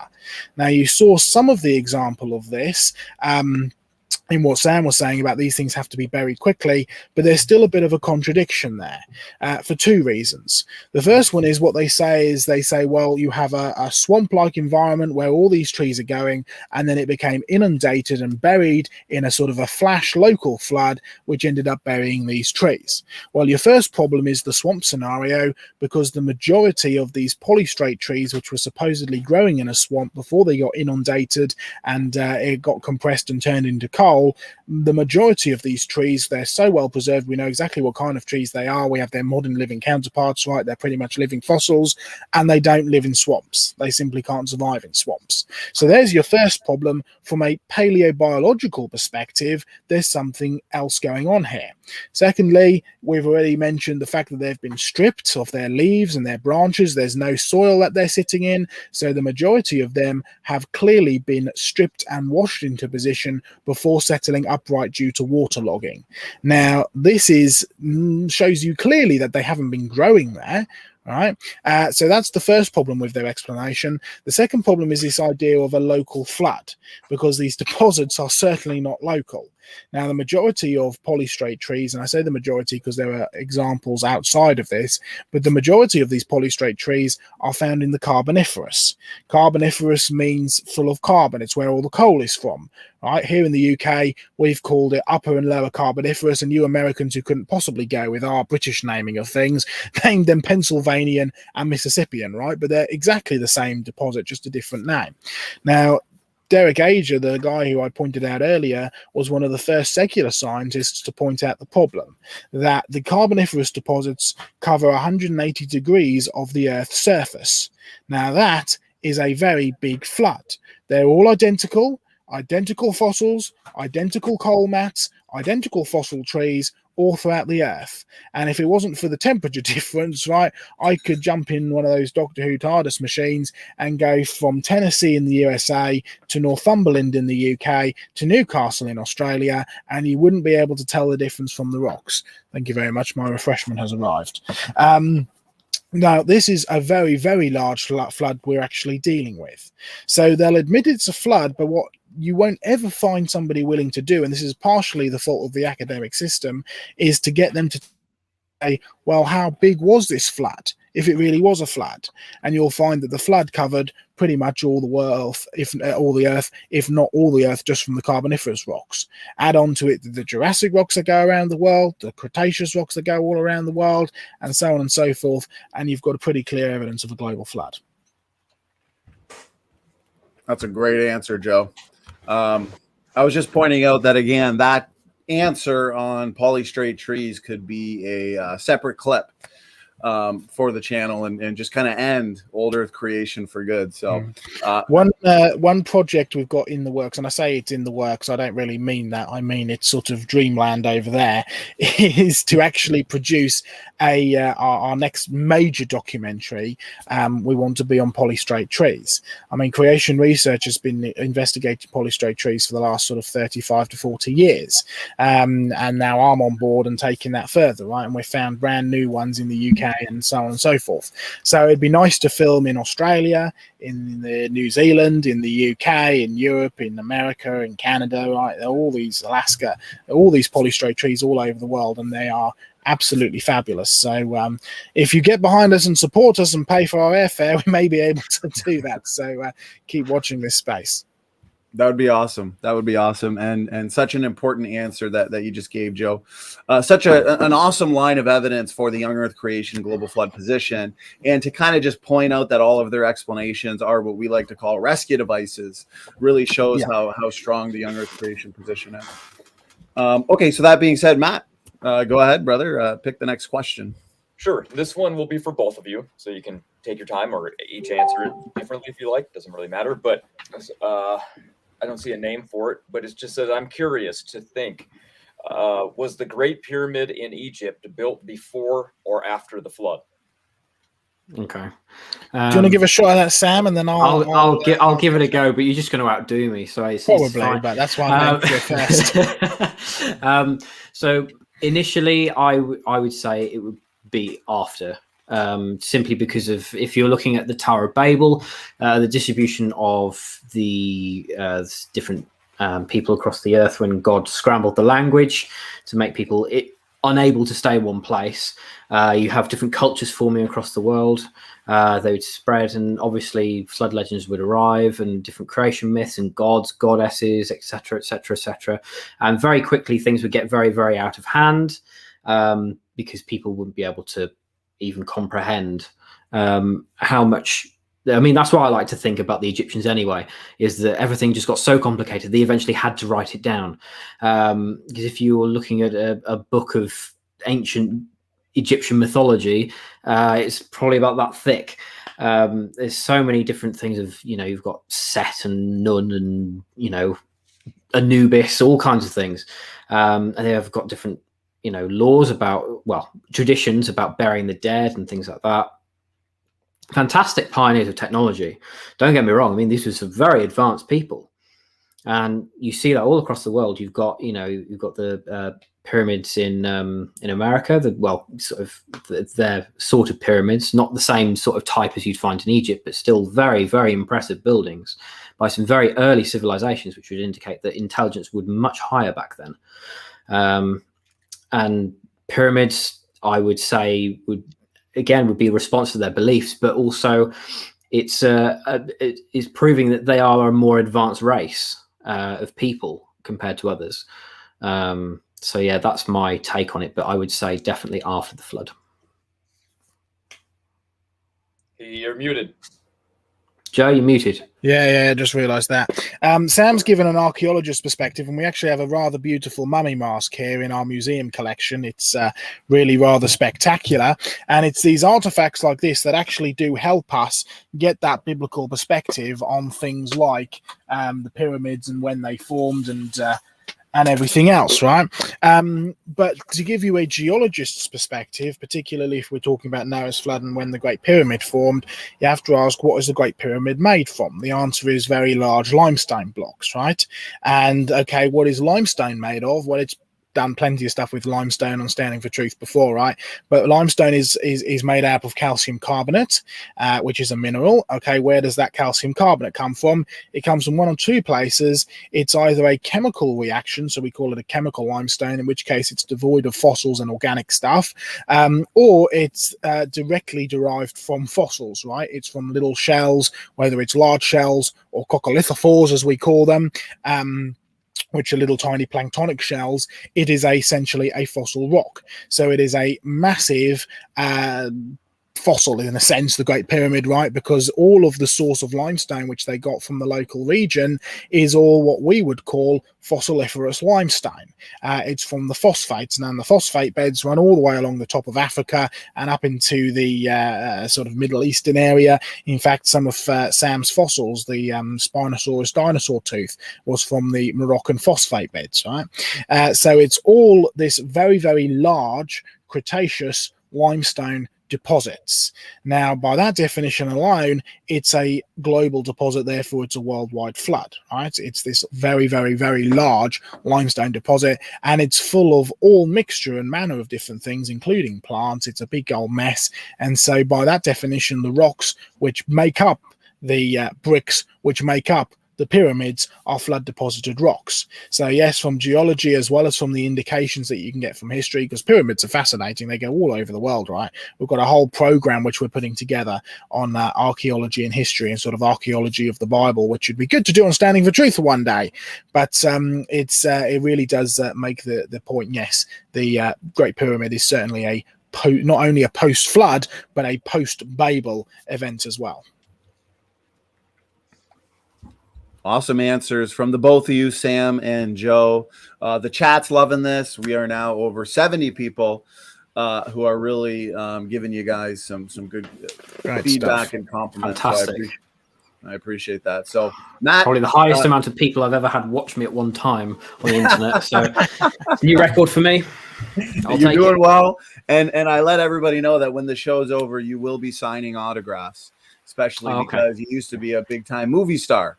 Given your I'll stop it. I'll stop it. Matt, you're doing a great job picking out the good questions. So I'll let you pick out the next one as well.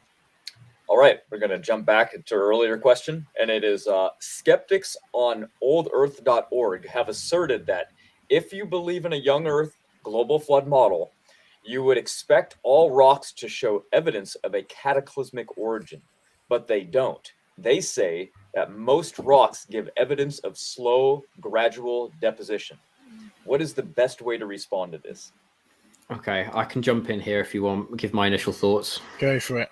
Okay, so first of all, I point to one of my slides saying polystrate trees. Those take a very short amount. They need a short amount of time to form, just simply because of the origin of them. They just simply cannot form slowly because you would just get, a tiny slither of wood fossilized in the actual strata themselves. And again, going back to the fossils themselves, I mean, you've got the jellyfish there that was formed incredibly quickly. You have a lot of pressure pressing down on that specimen in order to create that imprint. And as well, I mean, I know that Diane Eager is our biomedical biologist thing. I never remember her whole title. Sorry, Diane. But she has done experiments with fossil ink, which is very interesting. And they found fossilized ink from a squid, taken it into the lab, and we've actually managed to write with fossil ink. Interesting. So you look all across the fossil record, you're seeing all of these fossil specimens and these polystrate trees that, again, have had their roots ripped off. They've got no branches, basically no bark, and they are lying vertically. Now, Creation Research has actually done some investigation into this. We've done a little experiment, taken a whole bunch of sticks and dunked them in a big sort of pot of water. And we've observed what's happened. Now, something very interesting happens.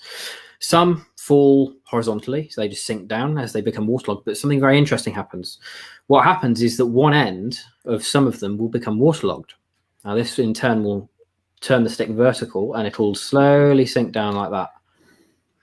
And it'll land vertically or at a slight angle, which shows how polystrate trees form. Again, it's a small scale, but you can scale that up because it's the same materials and it's the same water. You know, it's H2O, it's wet. You know, water is wet, everyone. Newsflash. But you know, you've got to look at certain things in the fossil record and go, hang on, how did this form? And again, you've got dinosaurs that have drowned. You've got living fossils as well that are perfectly preserved. And you've got feathers being preserved as well. These are cataclysmic events. These are incredibly rapid burial events. And you've got rocks that bend as well. We didn't put this in the presentation, but you can search online where you've got strata that actually curve round. Interesting, because rocks shouldn't curve. So that should have formed when the rock was soft, or the sediment or deposit, whatever you want to call it, was soft. That should have formed at that point and is then hardened into that position. You take a rock, you can't go, ooh, no, can't do that. It'll just go because it's hard and brittle. If you're looking at a strata, you're looking at hard rock. You've got, limestone, you've got sandstone, you've got, you've even got, even harder types of rock. I mean, I'm trying to sort of scourge my mind for all the different names, and for some reason I'm thinking of Minecraft.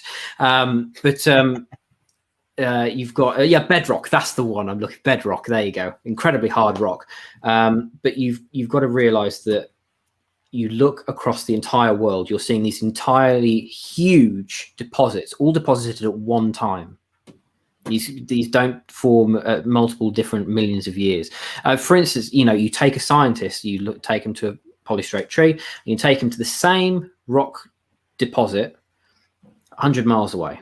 They don't see a polystrate tree. You ask them, okay, so which one's which? You know, is it millions of years, or is it, you know, was it formed rapidly? Now, the scientist who's looking at the polystrate tree will go, oh, okay, well, I mean, there's a fossilized tree in the middle of it. So, yeah, so that must have formed rapidly in order for that to have been fossilized. Otherwise, it would have rotted away. And then the other scientists will go, oh, no, these are several billions of years, millions of years, because they don't see a polystrate tree, but there is the same exact formation. Your worldview dictates what you believe. And it's very interesting to see just how far of a reach that's gotten into our society when you're talking about an issue of old Earth and young Earth, cataclysmic, you know, event. You've got all of these things that are perfectly preserved in the fossil record, and again, you've got things that were preserved very quickly, like, for instance, dinosaur bones that have got soft, malleable tissue inside. That doesn't form from a long time ago. And again, another issue with old Earth creationism is the issue of sin. Where does sin come from? Where does it fit in? God created everything very good.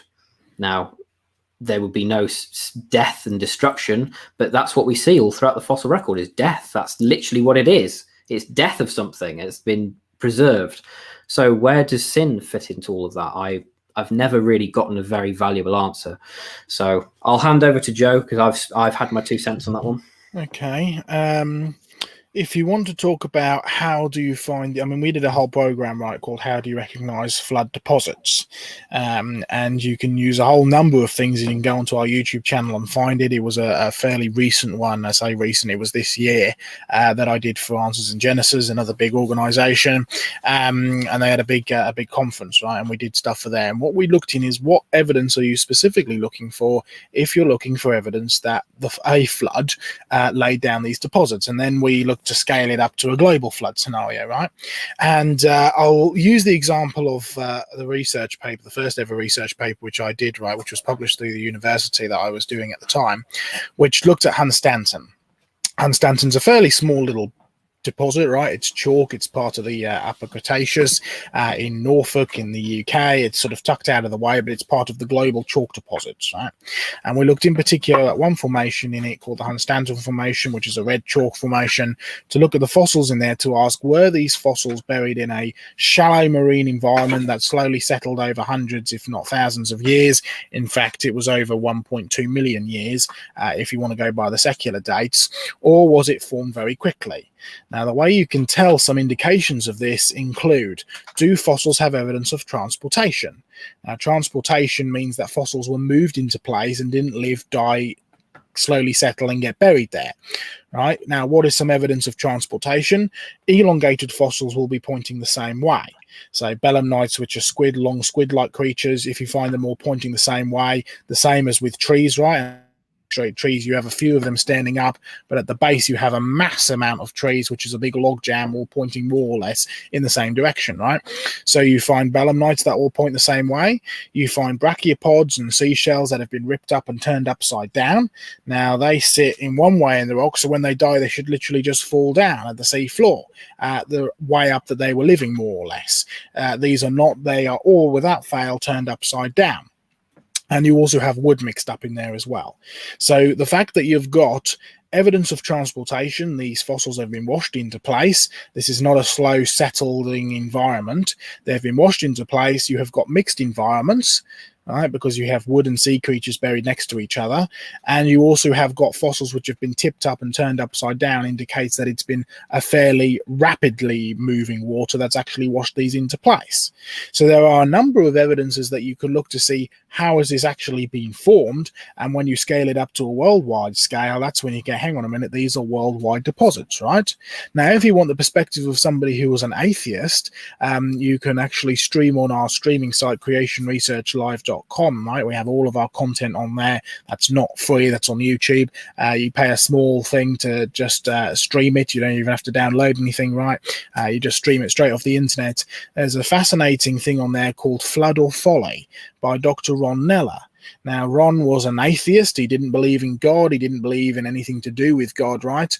But he came across evidence of a massive flood working as a geomorphologist in China. And he said, hang on a minute, the evidence from the fossils, the evidence from the deposits, the evidence that I can see working as a geomorphologist shows that this had to have been a really big flood. In fact, it had to be a flood on a worldwide scale. And so when he tried to actually publish this, he was completely knocked out of the park. You can't publish any reference to anything of a worldwide flood. But why not? The evidence is pointing that way. And he kept pushing it, and he kept pushing it as an atheist, right? To the point that he was actually told, look, I'm sorry, but we're going to have to essentially let you go. We're going to have to lose your job over this, right? Because he kept pushing this thing which did not fit in the secular paradigm. And feeling rather dejected, he then left his university, not knowing why he had really been let go.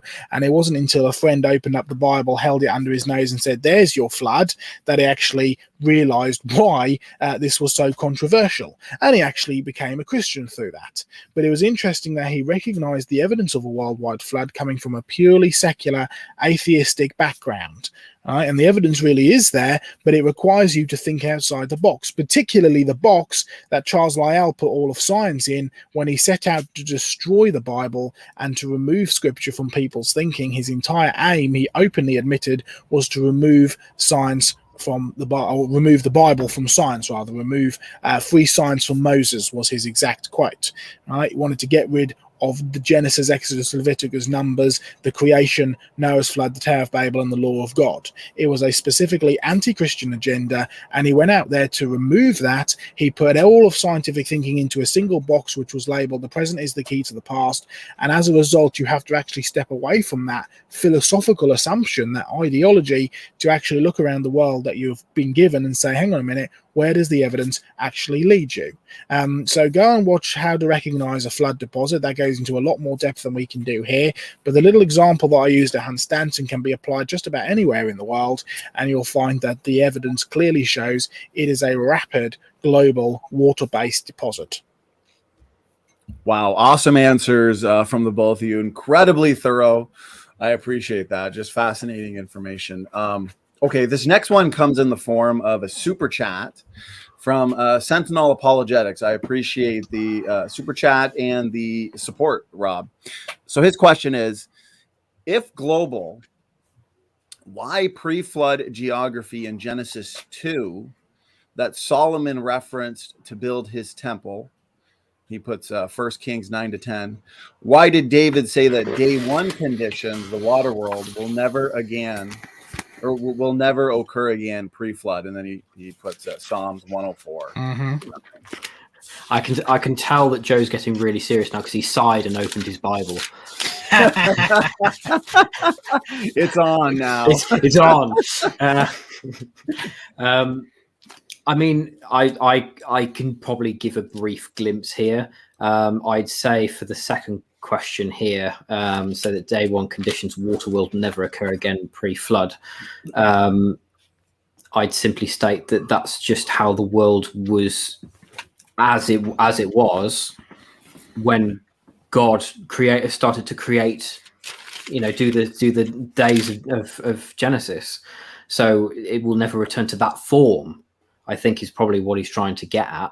I could be wrong. I could be just spouting a whole load of phooey, but I'll let Joe sort of he's the more sort of learned scholar in the room. Okay, if you go to our website and click on the Q&A, right, and you type in Psalm 104 or something like that, right, you will find there is a very, very long and very, very detailed talk about Psalm 104 because it's a fascinating chapter in the Bible, right?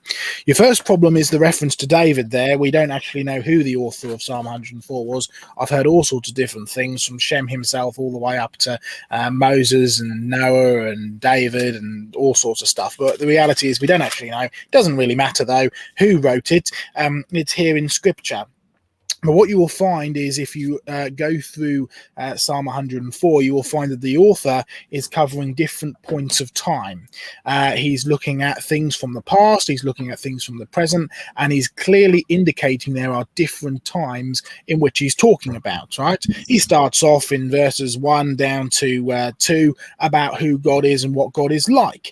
He then deals from chapter 3 down through chapter 5 to the beginning of chapter 6 to about the day one of creation, right? The creation of all things when the earth was covered in water, and then God caused the land to come out of the water to flood off the land, and so on and so forth. But he then switches to talking about the flood, Noah's flood. How do you know? Well, you can actually look at the Hebrew words within there, which is only ever used in context to the flood. It's used once other time in Psalms, which is the word marbul, right? It's the only other time it's used in the Hebrew is back in Genesis chapter 6, when it's talking about the flood that is over the earth, right? So you'll find there's a clear connection between what the author of Psalm 104 is doing. He's comparing day one to the flood. You end up having the waters which rise out of the waters, and then it says here God covered them over again. The water stood above the mountains, and that's a direct reference to Genesis, where it says that the waters covered the mountains above 20 cubits, right? With cubit being sort of the length of your elbow to the tips of your fingers. At your rebuke they fled, at the voice of your thunder they hastened away. They went up over the mountains, down into the valleys, to the place where you were founded of them. You have set a boundary that they may not pass over, that they may not return to cover the earth. Now, this is one of the biggest evidences you can tell that it's now talking about the flood, because scripture cannot be inconsistent. Right now, if you want to talk about what the earth means or what the flood means, we've used that word marbul, right? There's two other words to talk about in Genesis where it talks about the flood, but also in the Psalms it says that God sits a king over the marbul. God sits king over the flood. Now, the flood is clearly referring to the flood in Genesis, because it uses that word marbul. It's the only other place in the Bible where it talks about it. So if you're wanting to argue that it's a local flood, you're saying that God sits as king over only a very small area on the planet. Now, that's inconsistent. If you want to look at when it talks about the flood covered all of the earth in Genesis 6, 7, 8, and 9, right, you will find that when it's talking about the flood covering all of the earth, that word earth can certainly be used in a local context. There's no doubt about it. But to throw some statistics out at you, nearly 90% of the times that that Hebrew word for earth is used, it's always used in a global context. The 10% of the times, or just over 10% of the times that it's used in a local context, you can clearly tell the difference because of the context surrounding your reading of the portion of scripture. Now, when you're looking in Genesis, how do we know one of the reasons that it's a global in extent? Well, aside from the fact that it makes sense in a global sense, right? Because from what we're reading in Genesis, it talks about it rising over the mountains. Now, you know how water works; it always goes to the lowest point, right? In order to rise 20 cubits above the mountains, above all the mountains, even the highest mountains, it says this has to be a global flood in extent. So it makes sense from context from Scripture. It makes sense talking about who God actually is. He is the king over the flood, not just the king over a small little local place. And you can also get that evidence in Psalm 104 about how the author is comparing day one to the rebirth of the earth after the flood.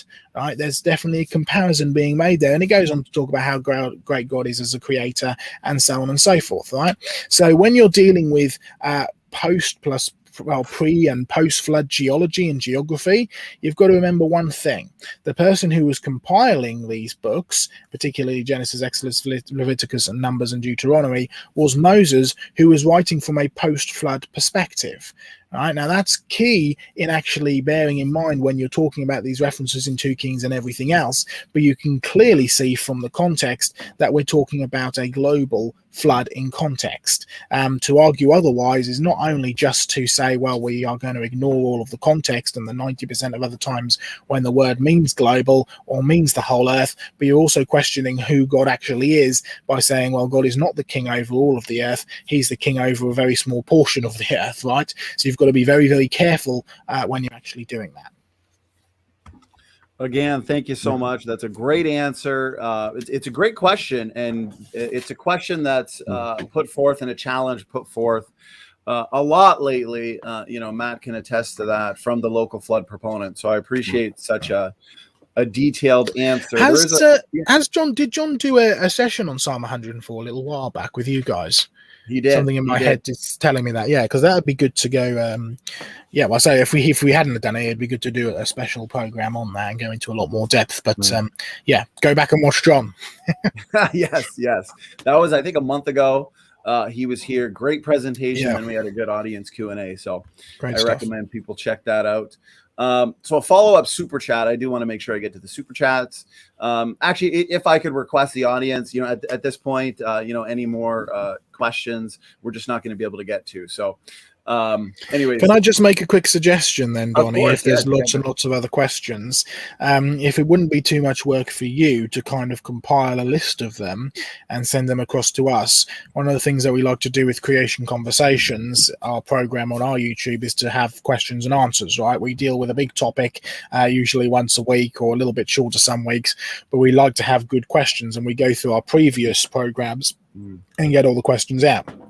So if you're able to send the questions through to us, one of the things that we can do is we can bring them up in our Creation Conversations program and get either myself, Sam, or John, who's always there, to actually have a go at some of these questions and programs. So just a suggestion. I love it. That's a great idea, great suggestion, because we'll do this follow-up from Sentinel Apologetics. Sure. He's done a few more follow-ups, but what I'll do, Sentinel Apologetics, I appreciate all the support and the good questions.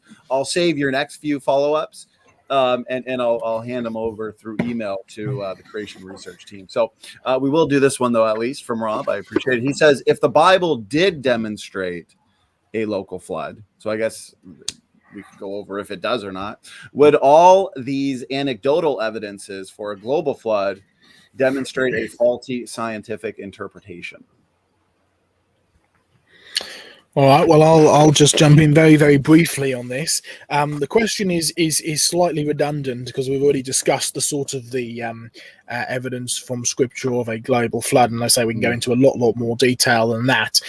If the Bible did demonstrate a local flood, then you would find that what we see in God's world is actually at conflict with what we read about in the Scripture. Now, you will find that the original geological proponents who started, they hadn't quite got to Lyell's point of completely rejecting Scripture, but they were certainly trying to fit the idea of long ages into the flood. And so they argued that the flood was either local in extent, or they argued that the flood was extremely calm in extent.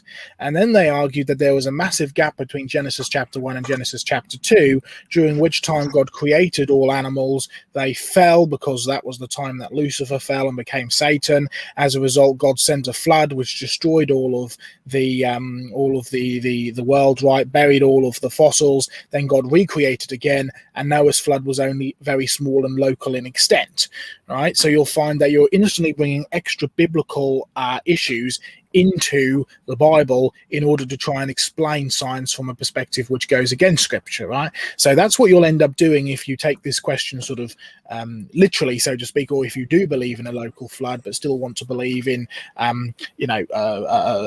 if the Scripture did indicate a local flood and you want to try and explain how the evidence shows a global flood. These are some of the problems you'll run into. But just going on the point, because you did say in the question, if the Bible did, what are the implications, or what are the consequences rather, for modern science? Would it show a flaw in modern scientific thinking? Well, I think regardless of whether the flood indicated local or global, you've still got an indication of a problem with modern scientific thinking, and that goes back to that assumption which Charles Lyell makes.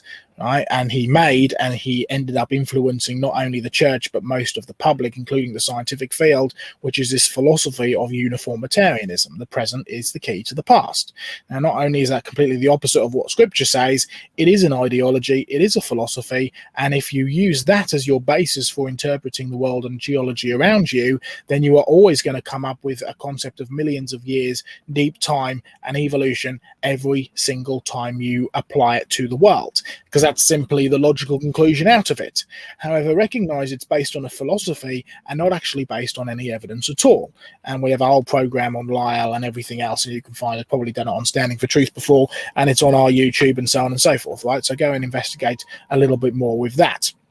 But yes, I do believe there is, aside of what the Bible indicates, I do believe there is a serious flaw in modern scientific thinking, and it's all centers around that philosophy which Lyell introduced, which was an anti-biblical philosophy, and it's something that's affected all of science, even now to our academic, the way that we run academia today has major problems as a result of it. Yeah, what he said. Yeah. Joe, as we always say here, you are a walking encyclopedia. So much great information and important information. Actually, Matt, if you wanted to unmute yourself, did you want to get that super chat that just came in a couple minutes ago? Yes, I am just pulling it up now. Okay. We know who wrote it from the LXX. Oh, so the Septuagint and the DSS. P4P QP Psalms and 11 QPSA. It is the Masoretic text that lacks David. It is the polemic against the Egyptian at 10 creation hymn. Okay, for those who are watching this who don't know what all these different letters mean, it's a controversial issue around what is the most reliable portion of Scripture. What are the most reliable original versions and original transcripts of Scripture? You've got the Septuagint to all these different things, and the Masoretic text, and all these kind of different words, right? We do not have enough time to go into all of this right now.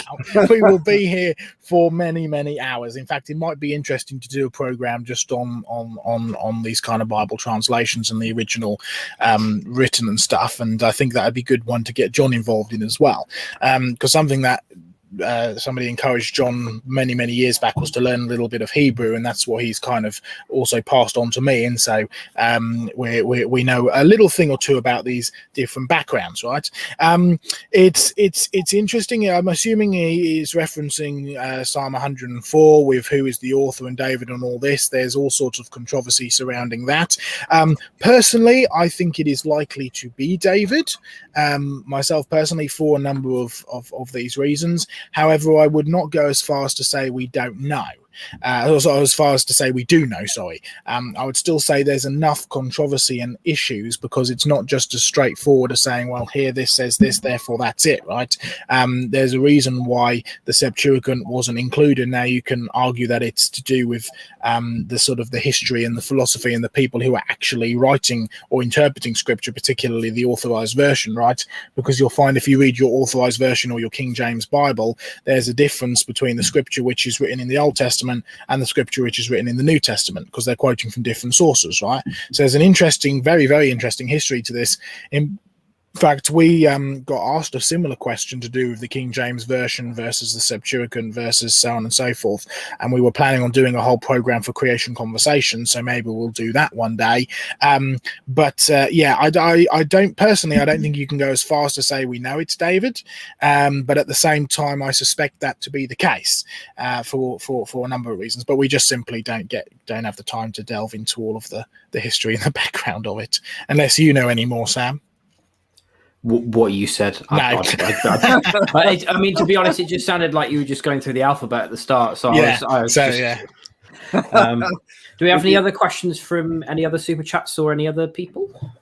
Yeah, well, you know what? We do have, yes, we've got over a dozen questions left, which is why I'm just going to kind of wrap it, because I want to be cognizant of your guys' time, and I really appreciate your time. We are going on, the 2 hour and 15-minute mark. So that being said, let's wrap it up with one or two more questions, and then the rest of them I'll send to you guys through email. That's fine. And, a couple of them might spark some interest in terms of future shows. So Jim P., this one came in a while ago.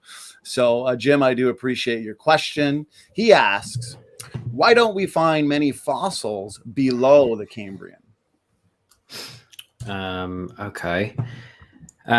Simply because I would suggest that the Archean and Proterozoic rock layers were basically what Noah and the inhabitants of Earth would be walking on at that time. and then obviously the floodwaters come, sweeping all kinds of sediment and sand and mud, silts, bits of tree, everything, from the ocean floor upwards, being carried with the currents to form these different rock layers, which are then burying all these creatures in with themselves to form these different layers.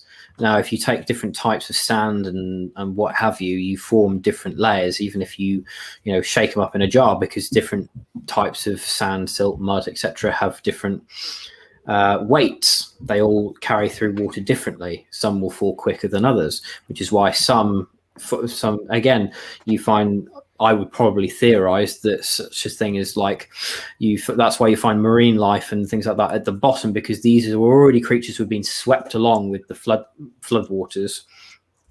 All of these other creatures will have been knocked off their feet, like dinosaurs and all kinds of creatures, trees, whatever, have been knocked off their feet. They've been carried with the floodwater, and obviously they've died. Now, some most likely will have been sort of mid-float or being carried with the current, which is why you see sort of bigger animals maybe being buried slightly higher in the rock layers. I mean, this is just one of my theories anyway. Joe will probably berate me for saying that, but I'd most likely suggest that simply because the further down the rock layers you'll go, the further back in time towards the beginning of the flood you're going. So you're getting all these marine creatures being washed into place, being buried very rapidly, and then you're getting all of these creatures, land creatures. Again, you've still got marine creatures being in there, because again, you've still got all these floodwaters constantly coming in from both the fountain of the Great Deep, and also you've got water coming down from on top. So you've also got flooding on high hills or possibly mountains or whatever in this pre-flood world. Being, you've heard of flash floods and things like that. These are incredibly powerful torrents of water, rip trees up, and again, you see the same exact thing, even through Mount St. Helens and stuff like that. You see all of these trees being like a polystrate tree, no roots, no twigs, no branches, hardly any bark, completely stripped off, and it's only in a short amount of time. Water is incredibly powerful, and a lot of people underestimate it, and unfortunately so, because so many people die in flash floods a year. You've got water coming from both directions. So a lot of people just think it's coming from one direction. You've actually got water coming from above as well. So you've got creatures being washed that way. This is a huge cataclysmic event, because you've got the fountains of the Great Deep, which is the floods of the ocean coming in, which is bringing all the marine creatures, the sea creatures. But then you've also got the sky. It's raining so tremendously, you probably wouldn't be able to see your hand in front of your face. It was that heavy, and you've got all of this water flowing down from the mountains, carving these paths and things like that, these guides to get down into this chasm of, with a slur of like fresh water and salt water. You've got, again, which is why you have, land plants and marine creatures being buried together. You've got these two mixes of, different land and sea creatures being mixed together from different types of water. And again, we saw at the beginning of the slideshow, looking at that sort of, that more local flood. But again, you've got sea and land creatures being buried together. Again, a similar thing, but you scale it up on a massive scale. You've got these, fantastic flood deposits that stretch across entire continents, let alone, states or countries, continents of depositation, so that would be my answer, is just simply because, you've got, that's when the destruction starts, is all those rock layers beforehand is simply just what was being walked on. Again, there was no need for all these layers because there was no cataclysmic flood beforehand. All right. Prepare to be berated, Sam. Oh, sorry. No, you did it. No, it was a good job. I would like to point out one thing, right? Because what you did, you fell into the same trap that I fall into over and over again, and many other people fall into, right? You used two examples. The first one, you used the example of the glass of water where you put rocks and sand and silt and shake it up and let it settle, right? And then later on you said, oh, but the way that water moves and flows, you've got waters coming from this direction and that direction and down from the top and so on and so forth, right? What you're actually talking about are two completely different versions of the way that rocks form. Now, your glass of water is great because you fill it up with water, you shake it up so all the sediment is suspended, and then you let it all settle. Now, that would work brilliant if the Earth was a glass of water, but it's not.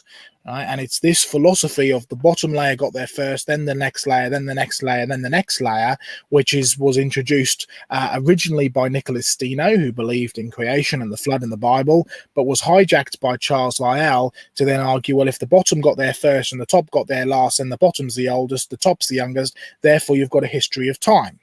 Right? When the reality is, if you actually look at the way that rocks form, first of all, you've got to get the sediment, so you need erosion. Secondly, you need to carry the sediment into place, so you need a movement. And thirdly, you need to actually deposit it, so you need to have something that is going to force those sediments to actually push down. And you find both the force, the movement, and the erosion is all explained by moving water. Currents and water which is moving in one direction at different speeds, carrying different types of rock sediment and dumping it down, right?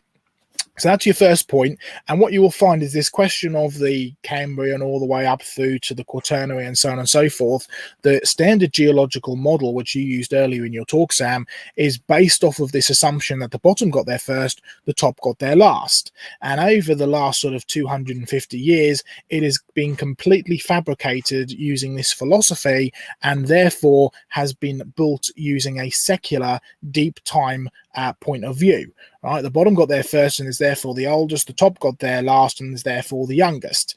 Whereas the reality is rocks don't form bottom to top, they actually form left to right. They form sideways as you have streams of water flowing. Now, we've done loads of presentations. You can go on our YouTube channel and see our strata experiments, some real fascinating stuff that is going on here, right? But what you will find when you're talking about things like the Cambrian versus the posts, the Cambrian up through Ordovician, Silurian, Devonian, and so on and so forth. You did hit the nail on the head there, Sam, right at the beginning. I do also believe that the rocks, the base rocks, underneath what is known as the Great Unconformity, so the pre-Cambrian rocks, are the original pre-flood rocks, the rocks that had formed during day three of creation, when God caused the waters to be gathered into one place, let the dry land appear. As the land rises up out of the water, and as the water rushes off the land, incredible amounts of erosion, and you end up with layer upon layer upon layer, right, as the water is flowing sideways, rushing off of the land. Then you have creation, Garden of Eden, Adam and Eve, all the way down to Noah, and then the earth gets ripped open, and you have a massive amounts of more erosion, including mixing up all the fossils, dumping them down from sideways, different ecosystems being buried in different places, so on and so forth, and you end up with a formation which we now know as flood rocks. And then you have the Ice Age and so on and so forth after the flood, which produces the post-flood rocks. But hey, we're getting ahead of ourselves. That's my topic for next time we're on Standing for Truth, right? So you've got most of it right there, Sam, but a warning to you, nicely, and to everybody else who interprets rocks from this bottom to top sequence, it simply doesn't work in the real world. So that's something you've really got to be careful of. Well, all I can say is oops. Great work, great job, guys. You guys are awesome and a blessing. So what we're going to do is I'm going to pick out one last question of all these questions we have. I'm going to send you the rest of them through email. There are some interesting ones, so definitely I'm sure you'll have fun looking through them. But this last one is a question that came in again near the beginning. So, out of respect, I do want to get to it. But now I think I might have. Oh, here it is. Okay. Question from Second Best Bob.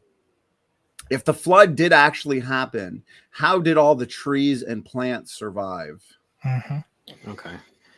Good question. Well, my first point is, what happened to First Best Bob? Why just Second Best? Why you just call yourself, Best Bob? Come on, we love you, man. Come on. Anyway, I kid.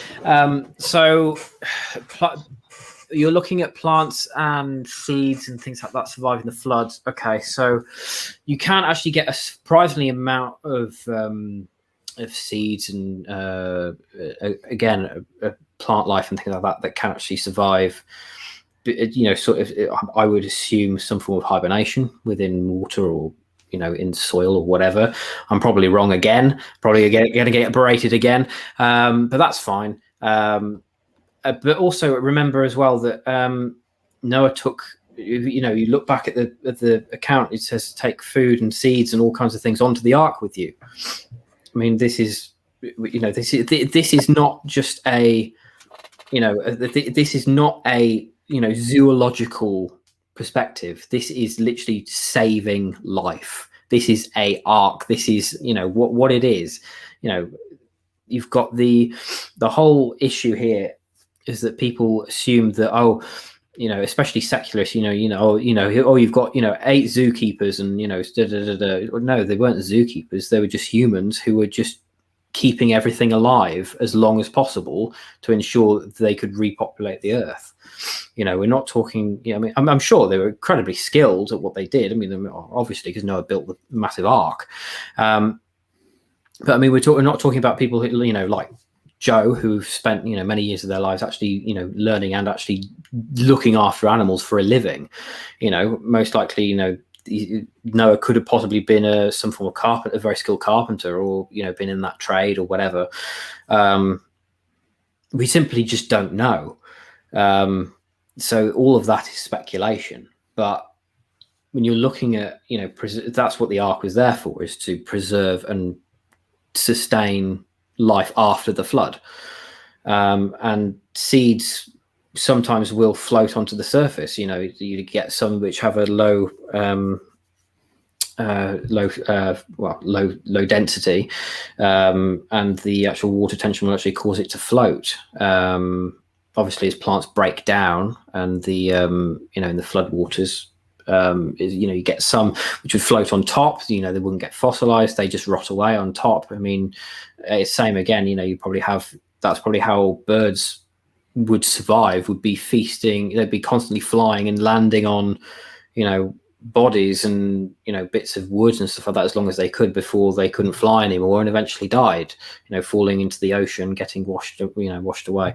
But these plants would be floating on top, and they break down. The seeds would come out and float on the top, and then obviously as the flood waters come down, it just rests upon the top soil or top dirt or whatever, and would nestle there.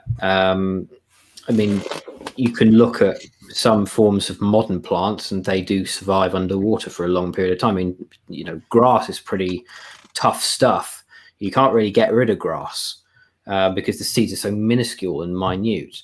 But the thing is, with most seeds, they are quite large. So again, this is where the ark sort of comes in to try and save the planet, is to repopulate the earth with tree seeds and all kinds of food and grasses and everything, reeds, everything.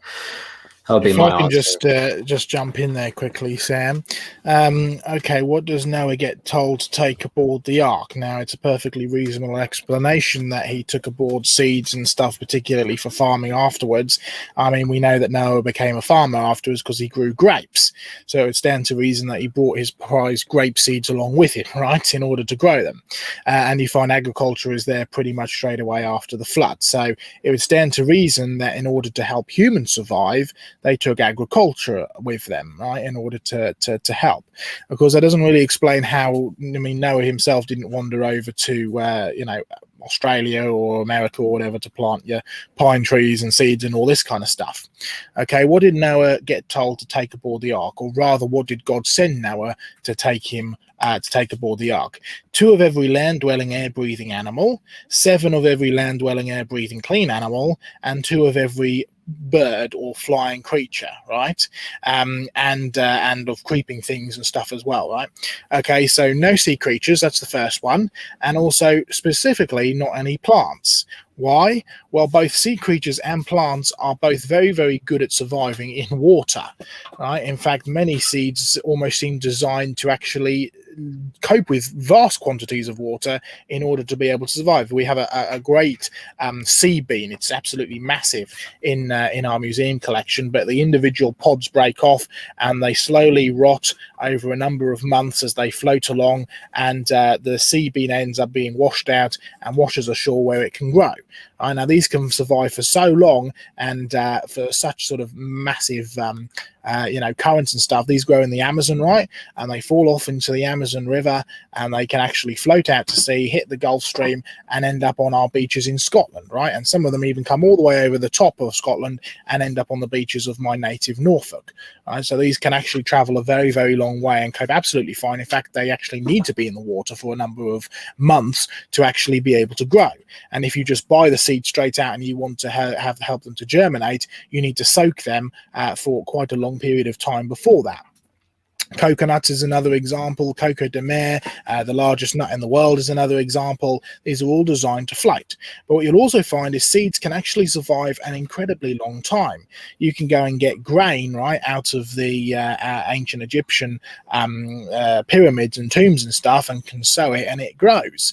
They do remarkably well at growing, and they do remarkably well at coping with wet as well, particularly if the conditions are with no oxygen. So you'll find a lot of these seeds can easily survive a major flood, particularly if you have large groups of floating mats. I mean, if you have a massive amount of vegetation pre-flood, a lot of this is obviously going to turn into coal and oil, but you still have large amounts of these floating log mats which can carry seeds and all sorts of stuff, which end up being able to spread out and repopulate themselves after the flood. So I suspect it's got more to do with seeds being able to cope with large amounts of water than it has Noah taking it specifically to help repopulate the earth with plants. But it certainly stands to reason, as Sam said, that Noah would have taken these plants and seeds and so on and so forth aboard with him, particularly the ones that can actually help with agriculture. Things like the grains, things like the vines, things that can actually be mass produced, because you'll find a lot of plants don't do very well with being mass produced, but there's a small number which do exceedingly well with mass production. These include the cereals and the grasses, right, and so on and so forth. And they just happen to be the ones that are most beneficial for us as being able to raise and eat and consume as a human race. So a little bit of interesting agricultural history there as well. Again, great answers. Sorry, I was on mute. Lots of great comments coming in. We're still at 70 people, but we did hit the 2.5 hour mark. Joe, Sam, great endurance. Some of these middle of the night here at the moment. Yeah, we're going to wrap. It's always good to be on here. Yes, I appreciate that. We're going to wrap it up here. We've got your links being posted in the chat. They're also in the description box. I have made a document with all the questions, so I will send them to you. Again, thank you so much for the presentation, Sam and Joe. Fantastic answers to some really good questions. Any final words, final thoughts, Sam and Joe, before we shut it down? I'll let Joe go first. All right, well, keep asking questions. That's the first one. I think Sam did a really great job tonight for his sort of first creation research outing. So well done there for Sam. That was really, really, really good. And of course, just a reminder of some of the things that we've got coming up. We obviously have creation conversations on our program every Friday. Keep an eye out for that trailer about the climate change political side of things, because that'll be interesting coming up fairly soon as well. And we look forward to joining you next time, where I'll be going through the post-flood boundary, which is a very controversial topic amongst creationists. So I'll be giving you my perspective, which is maybe not the conventional one, but we'll see how we go with that. Well, thank you so much, Joe. I know there's a lot of in-house discussion on that specific topic. So I know there's a lot of us, including Matt, who are just really excited for that. So I appreciate all the time you guys give us. Great stuff. Sam, I've loved being on here. It's been fantastic. We've been planning this for ages, and it finally came around. So it's been really exciting. I will say that the Genesis film is going well. I'm glad you guys love the trailer. That's been sort of like a secret I've had to keep for a little while now. And I know that, these guys, Matt and Donnie, are super excited, and Joe's excited as well. We're all chomping at the bit to get this into your hands as quick as possible, and we will get it to your hands as quick as possible. I do want you guys to see it, but we won't release it until it's ready. That's the only caveat I will say, is that if we don't feel it's right, we won't release it. Not full stop. We're not spinning the project altogether. I don't want to worry anyone. But yeah, I'm working hard on it. I'm doing a little bit of work on the music and the titles at the minute. The base content, I think, is pretty much there. Might be a few tweaks here and there, but I mean, there always is tweaks. I mean, nothing's ever perfect. But I will say that obviously this is not intended to be a literal as in like letter by letter interpretation of what actually happened at Genesis. We are taking artistic liberties here, so this is not something to get all sort of oh well, you did this, you did that. Well, I mean, we weren't there, so we don't know. So I'm having to guess with a few things, but we are going on what we can best do, and also it's about relating it to the modern audience as well. Using imagery from today to relate to what we read, and how God may indeed have created the world. We don't know, but we're taking a wild stab at it, and it's coming out really well. So I'm super stoked, guys. I really can't wait to do it, and we're definitely going to do a premiere. We have to do a premiere now. Absolutely. Yeah, a proper premiere with music and lights, and well, maybe not that, but the red carpet. Yeah. Oh, I don't know. I'll tell you what. We'll just do a live stream. I'll just hold up a red carpet. There you go. There's a red carpet there.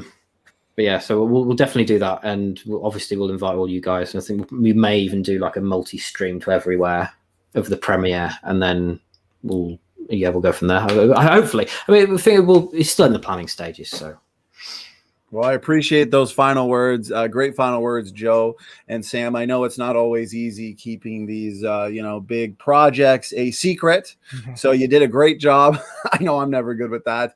And right before we shut it down, Matt, great job today with the questions and, being co-host. Any final words, final thoughts from you, brother? Yeah, good job, Matt. Yeah. Thanks. And I'll give up my time, and I'm going to play the trailer one more time for the people that just jumped in and haven't got to see it yet. Oh, awesome. Let's do it.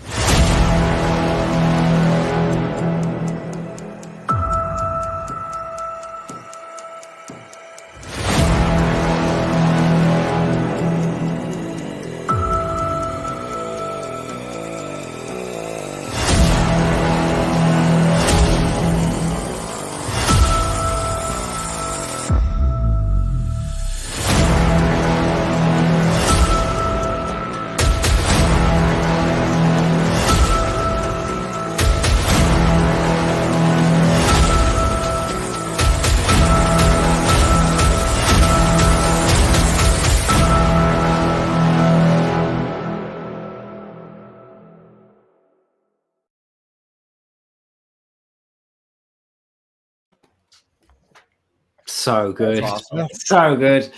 Love it. I got to say, I love the Spinosaurus, the Plesiosaurs, the dinosaur. This is an accurate depiction. So yes. Awesome trailer. We will have it uploaded in the next hour or two on the channel as well. Both channels. We did double stream tonight, and it went well. So I think we're going to start doing this more often. So that being said, thanks again, Joe, Sam, Matt. Thanks to everybody in the audience. God bless you all. And Standing for Truth is out.